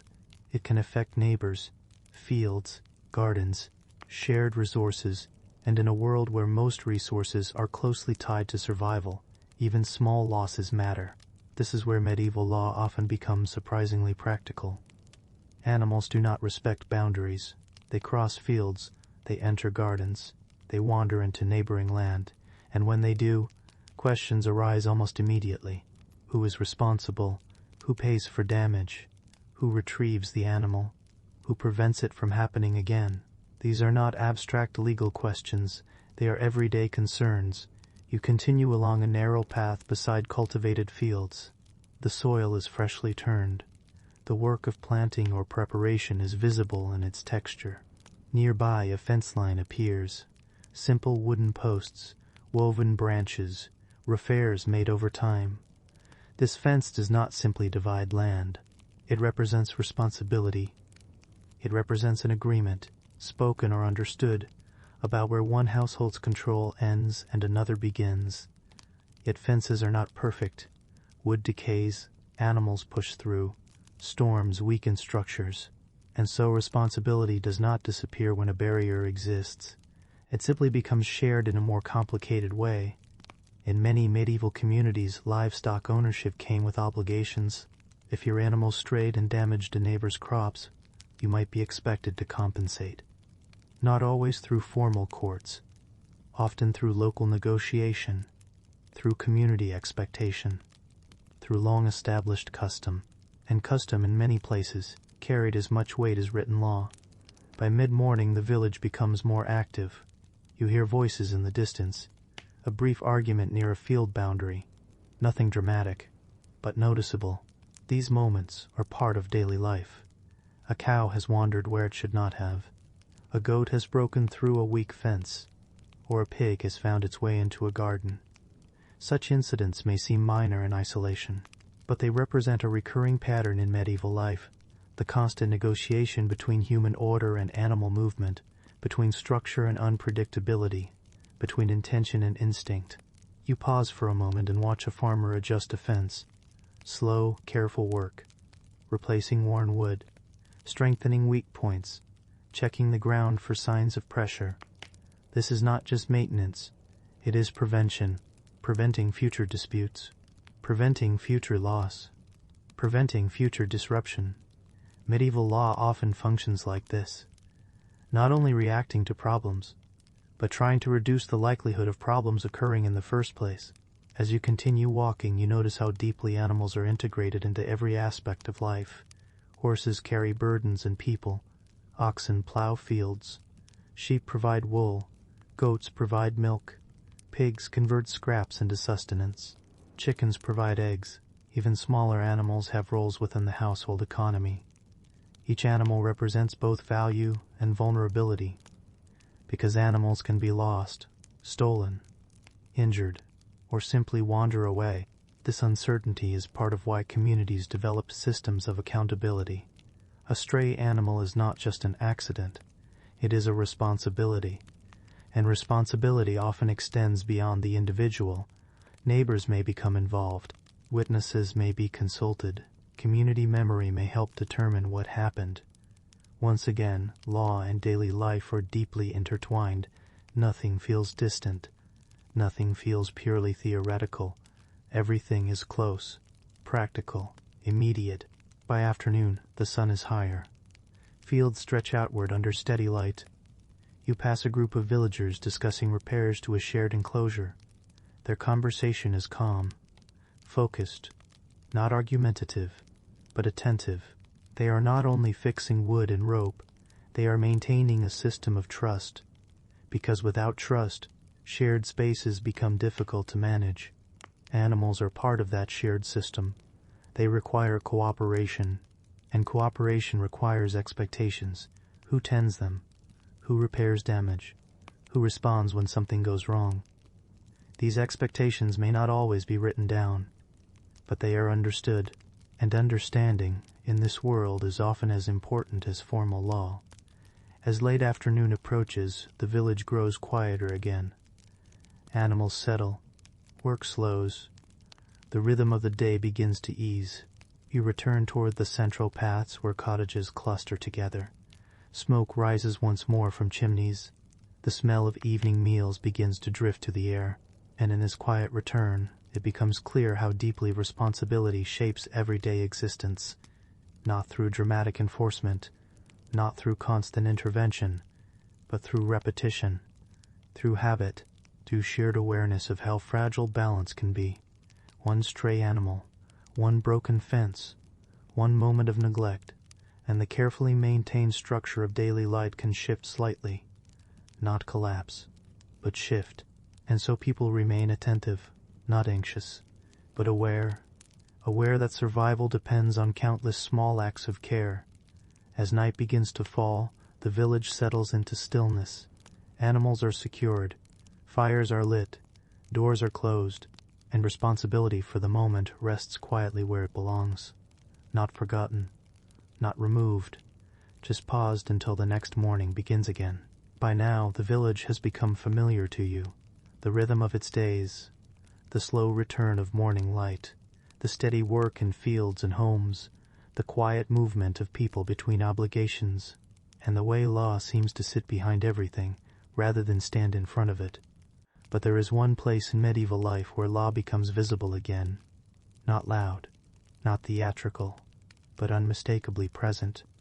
The court, not the grand image of marble halls or distant royal chambers. For most people, that was far away, impossibly far. Instead, the court you are most likely to encounter is smaller, local, ordinary in appearance, sometimes held in a manor hall, sometimes in an open yard, sometimes beneath a tree or beside a village structure that serves multiple purposes. It does not need grandeur. Its authority comes from recognition, not decoration. As morning arrives once more, you walk toward the center of a nearby settlement. The air is cool, as always at this hour.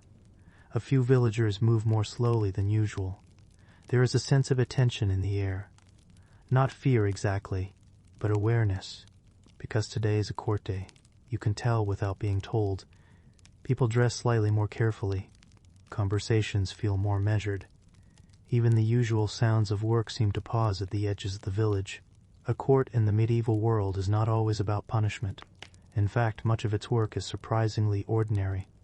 It is a place where disputes are settled, where agreements are confirmed, where responsibilities are clarified, where community memory is tested. You approach the gathering area. A small crowd is formed, not large, not chaotic, just present. Standing in loose clusters, observing, waiting. A figure of authority sits or stands at the center. This might be a local lord's representative, or a steward, or a reeve, or a group of elders depending on the region and period. What matters is not the specific title. What matters is recognition.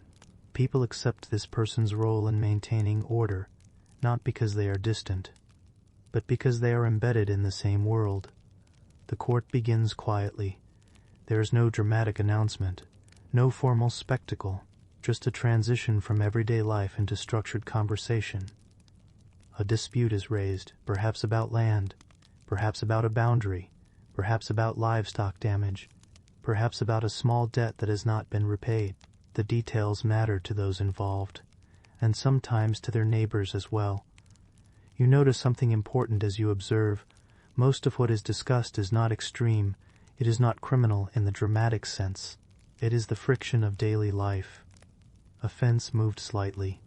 A field grazed at the wrong time. A tool borrowed and not returned. A payment delayed. A promise disputed. These are the kinds of issues that fill much of medieval legal life. Not because society is chaotic, but because life is shared closely. People live near each other, work near each other, depend on each other. And when people live closely, small conflicts become inevitable. The court exists to manage those conflicts, not eliminate them, manage them. A witness is called forward, then another, and another. Memory becomes evidence. Recollection becomes structure. What someone saw, what someone remembers, what someone believes was agreed. In a world with limited written documentation, testimony carries weight. But memory is not perfect. Different people remember differently, sometimes sincerely, sometimes selectively, sometimes with subtle bias shaped by time, emotion, or interest. The court must navigate this carefully. You notice how slowly everything proceeds. There is no rush. Time stretches, statements are repeated, clarified, questioned, reconsidered. The process feels less like confrontation and more like reconstruction, an attempt to rebuild an understanding of what happened, not always successfully, but carefully. By mid-morning, the sun has risen higher. Light spreads across the gathering area. The air warms slightly. Still, the court continues. Another matter is raised. Then another. Some cases are resolved quickly. Others require more discussion. Occasionally, small fines are assigned, not as punishment in the modern sense, but as restoration, a way of balancing what has been disturbed. In some cases, agreements are reached between parties. In others, community norms are reaffirmed. And sometimes the matter is simply recorded and left to future reference. What becomes clear is that medieval courts are not primarily places of dramatic justice. They are places of maintenance, like repairing roads, or mending fences, or adjusting boundaries. They keep the system functioning. You step back slightly from the crowd and observe more broadly. The people involved are not strangers to each other. They live in the same region. They share resources. They interact constantly in daily life. This means that after the court session ends, they will still live together, work together, encounter each other again. This reality shapes behavior in subtle but important ways. Extreme conflict is less common than negotiation, because complete breakdown of relationships is costly for everyone involved. As the session continues into the afternoon, you begin to understand something deeper. The court is not separate from life. It is part of life. A structured moment within an ongoing system of relationships. It does not replace community. It formalizes it temporarily, and then releases it back into daily existence. Eventually, the gathering begins to thin. Cases conclude. People disperse. The authority figure remains briefly, speaking with a few individuals, then also withdraws. The space slowly returns to its ordinary state, as if nothing significant had happened. But something has, not dramatically, not visibly, but quietly. Conflicts have been addressed, memories have been compared, expectations have been clarified, and the fragile balance of daily life has been adjusted once again. You walk away from the center of the settlement. The sound of work begins to return. Tools being used. Animals moving. Voices resuming conversation. The court is over, but its effects remain, not as spectacle, but as continuity. As you move back toward the fields and paths you now know so well, it becomes clear that medieval law is rarely about isolated moments of judgment. It is about ongoing maintenance of shared life, and the court is simply one of the places where that maintenance becomes visible. For most people, most of the time, law remains hidden. But here, for a short time, it steps into view, and then quietly steps away again. After the court dissolves and the village returns to its usual rhythm, something subtle becomes easier to notice. Most of what was discussed there was not extraordinary, not shocking, not violent, not the kind of events that later generations tend to imagine when they think of medieval justice. Instead, what fills the records of these places are small disturbances in ordinary life, the kinds of things that happen quietly, repeatedly, almost inevitably, wherever people live close together and depend on shared resources. Things that rarely feel important in the moment, but become important when repeated across months, years, generations. As morning settles again over the village, you walk along a familiar path. The ground is slightly uneven from long use. Footprints from many seasons have pressed into the earth. You pass a fence that has already been repaired more than once, a small reminder that maintenance is never finished, only continued. Nearby you hear voices discussing something that sounds almost trivial. A missing chicken, a broken boundary, a delayed payment, a piece of land used for too long. These are the kinds of issues that quietly fill medieval legal life, not grand crimes, but small frictions in shared living. You continue walking and begin to see how easily these situations arise. A goat wanders into a neighbor's garden. A pig pushes through a weak section of fence. A car damages a narrow path. A child gathers wood from the wrong side of a boundary. A tool is borrowed and not returned. A payment is promised and delayed. None of these actions feels dramatic on its own. Most are accidental. Some are misunderstandings. Others are the result of necessity rather than intent. But in a world where survival depends on careful balance, even small disruptions matter. By mid-morning you reach a small cluster of houses where conversation is more focused than usual. A dispute is being discussed, not loudly, not angrily, but with a steady seriousness. Someone explains what was taken. Another person responds with a different memory of events. A third person is asked to confirm what they saw. This pattern repeats constantly in medieval records. Testimony, recollection, confirmation, disagreement, and sometimes resolution. What stands out is not the intensity of conflict, but its familiarity. These are not rare incidents. They are recurring ones, the everyday consequences of people living in close proximity.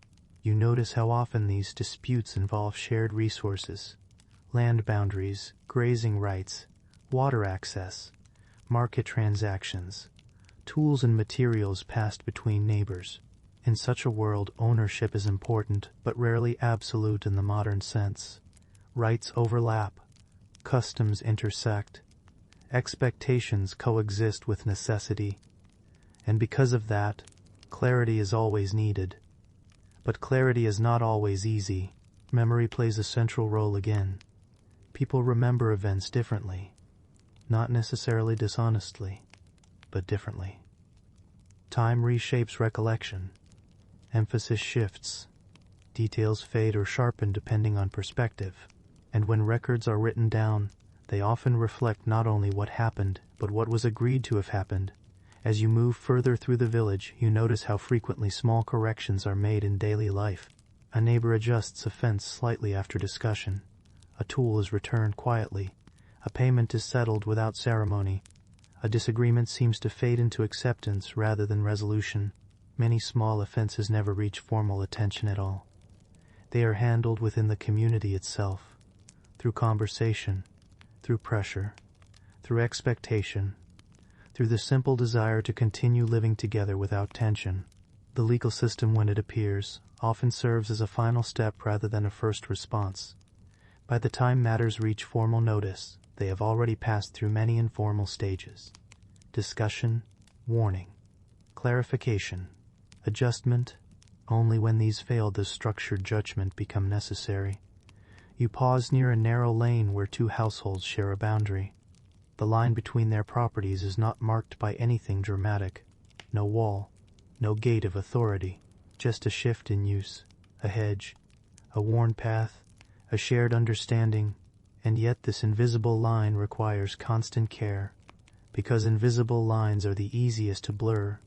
A few steps too far, a small extension of use, a gradual assumption, and suddenly what was shared becomes disputed. As afternoon approaches, you observe more examples of these quiet tensions. A disagreement over grazing timing, a complaint about noise, a question about unpaid labor, a reminder about customary obligations that have been overlooked. Each issue appears small, but together they form the fabric of legal life. Not extraordinary moments of judgment, but continuous management of ordinary complexity. You begin to understand why so many medieval records focus on repetition. The same kinds of cases appear again and again, not because nothing changes, but because human life itself contains recurring patterns. People forget, people misunderstand, people adjust slowly to changing conditions, and communities respond. Over and over, as the sun lowers slightly in the sky, the village feels calmer again. Work continues, but more slowly. Animals are guided back toward enclosures. Smoke begins to rise from cooking fires. The day transitions toward evening, and with it, the small disputes of the day begin to settle, not always perfectly resolved, but contained, managed, folded back into daily life. One of the most striking things about these small offenses is how rarely they lead to lasting rupture. Most do not destroy relationships. Most do not lead to permanent separation. Instead, they are absorbed, adjusted, balanced against the need to continue living together.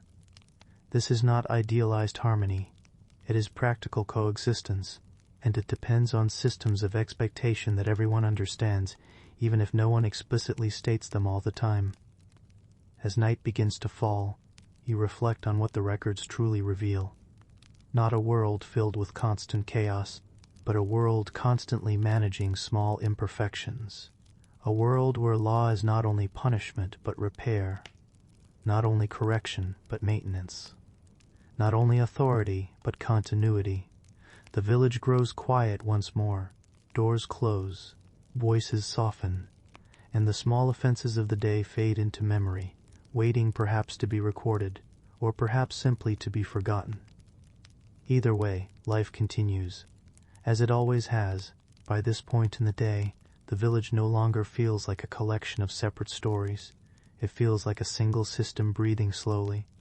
Fields, roads, homes, forests, animals, disputes, agreements, memories, all of it connected, all of it maintained, and all of it shaped, quietly, by laws that most people never wrote down in a formal way, yet still followed as if they had always existed. The question naturally arises, even if it is never asked aloud, why did these laws last so long? Why did customs, rules, and expectations that seem so fragile to modern eyes endure for centuries? As morning returns again, you walk through a familiar landscape. Nothing appears ancient in the way a museum feels ancient. Everything is still being used, still functioning, still alive in its own slow way. A cart creaks along a worn path. A farmer adjusts a fence post. A neighbor calls out a reminder about grazing. Life continues exactly as it did the day before, and the day before that, and many days before that. One reason these systems lasted so long is simple, almost unremarkable. They worked well enough, not perfectly, not evenly, but well enough to sustain daily life. In a world without centralized enforcement everywhere, law had to be practical. It had to fit into the rhythm of work. It had to survive not just courtrooms but fields, kitchens, and paths between villages. A rule that could not be remembered could not be enforced. A rule that could not be enforced could not endure. So over time what remained were the rules that people could actually live with. You pause near a field edge, where workers are already beginning their tasks. The movements are familiar, repetitive, efficient. There is no need for instruction. Everyone knows what to do, not because they studied written codes, but because they inherited patterns of behavior, patterns that were reinforced daily. This is another reason for endurance. Repetition. When something is done often enough, it stops feeling like a rule and starts feeling like reality itself. A boundary is not questioned because it has always been there. A custom is not debated because it has always been followed. An obligation is not analyzed because it has always been expected. The mind adapts to repetition by turning it into normality. By mid-morning you notice how deeply this normality shapes perception. People do not experience law as a separate system. They experience it as part of ordinary life. A reminder from a neighbor. A shared expectation at harvest time. A known route for travel. A familiar response when something goes wrong. The legal system is not distant. It is embedded, and what is embedded is often invisible. Another reason these laws lasted is adaptability. They were not rigid in the way modern legal codes sometimes appear. They evolved, slowly, quietly, through repeated use and adjustment. A rule that did not fit a local reality would gradually be modified. A custom that no longer worked might fade. A new practice might emerge without formal announcement simply because it solved a recurring problem. This flexibility allowed the system to survive changing conditions. Seasons changed, populations shifted, markets expanded or declined. yet the underlying structure remained recognizable. By afternoon, clouds drift across the sky, casting moving shadows over the fields. You walk along a path that has likely existed for generations, though its exact shape has changed over time due to use. Here again, endurance comes from subtlety. Nothing is fixed permanently, yet nothing collapses suddenly. Everything adjusts just enough to continue functioning. Another important reason for longevity is shared interest. Most people in the community benefit from stability. Even those who might disagree with specific rules still rely on the existence of rules in general. Without predictable expectations, cooperation becomes difficult. Without cooperation, survival becomes harder. So even imperfect systems are often preferred over chaos. This does not mean everyone is satisfied. It simply means that continuity often outweighs disruption. You sit briefly near the edge of a small stream. Water flows steadily past. It does not hurry. It does not pause. It simply continues. In some ways, medieval law resembles this movement, not because it is passive, but because it is continuous, always adjusting, always responding, always flowing through the structure of daily life. By late afternoon, the village feels quieter again. The day's tasks are nearly complete. Animals are being guided back. Tools are being set aside. People are returning home. And the systems that governed the day's interactions are already fading back into the background, not disappearing, just receding, waiting for tomorrow. One more reason these laws endured is trust, not perfect trust, not absolute trust, but enough trust for the system to function. People trust that neighbors will generally respect boundaries, that disputes can be discussed, that witnesses will speak truthfully enough, that community memory will not completely fail. Without this baseline of trust, even simple systems collapse. But with it they persist, quietly, effectively, for generations. As evening arrives, the village settles into stillness. Smoke rises from chimneys in soft columns. The sky fades into deeper tones, and the structures that held the day together remain in place, even though no one is actively thinking about them. This is perhaps the most important reason medieval laws lasted so long. They were not experienced as separate from life. They were life, not in theory, but in practice, not in writing, but in habit, not in abstraction, but in repetition. And so they endured, not because they were unchanging, but because they were continuously lived. As night deepens, the village becomes quiet once more, and the invisible framework that shaped the day rests briefly, ready to be used again when morning returns. By the time you reach the final stretch of this journey, the village no longer feels distant or unfamiliar. It feels lived in, not as a story, not as a reconstruction, but as a place that continues existing even when no one is paying attention to it. The fields are still there, the roads still stretch outward, the forests still hold their own quiet order, and the homes with their steady routines continue to anchor everything together. But something subtle has changed in how you see it. The laws are no longer something separate from the world. They are woven into it. As morning begins once more, you walk through a landscape that now feels layered. Not visually, but conceptually. A field is not only soil and crops, it is also a history of agreements. A road is not only a path, it is also a record of obligations. A forest is not only trees, it is also a memory of rights and restrictions. Even a household is not only a structure of wood and stone, it is also a network of expectations stretching backward and forward in time. The people move through this world without naming these layers. They do not need to, because the system only works when it becomes invisible. As the sun rises higher, you notice how naturally everything continues. No announcements are made, no reminders are needed, no one pauses to explain the rules that shape their actions. And yet the rules are always present, in the way animals are led, in the way boundaries are respected, in the way disputes are slowly resolved, in the way responsibilities are quietly accepted. This is what makes forgotten laws so enduring, not their strength, but their integration. They do not stand above life. They sit inside it. As afternoon arrives, the village moves through its familiar cycle once again. Work, rest, conversation, adjustment, maintenance, not only of tools and buildings, but of relationships and expectations.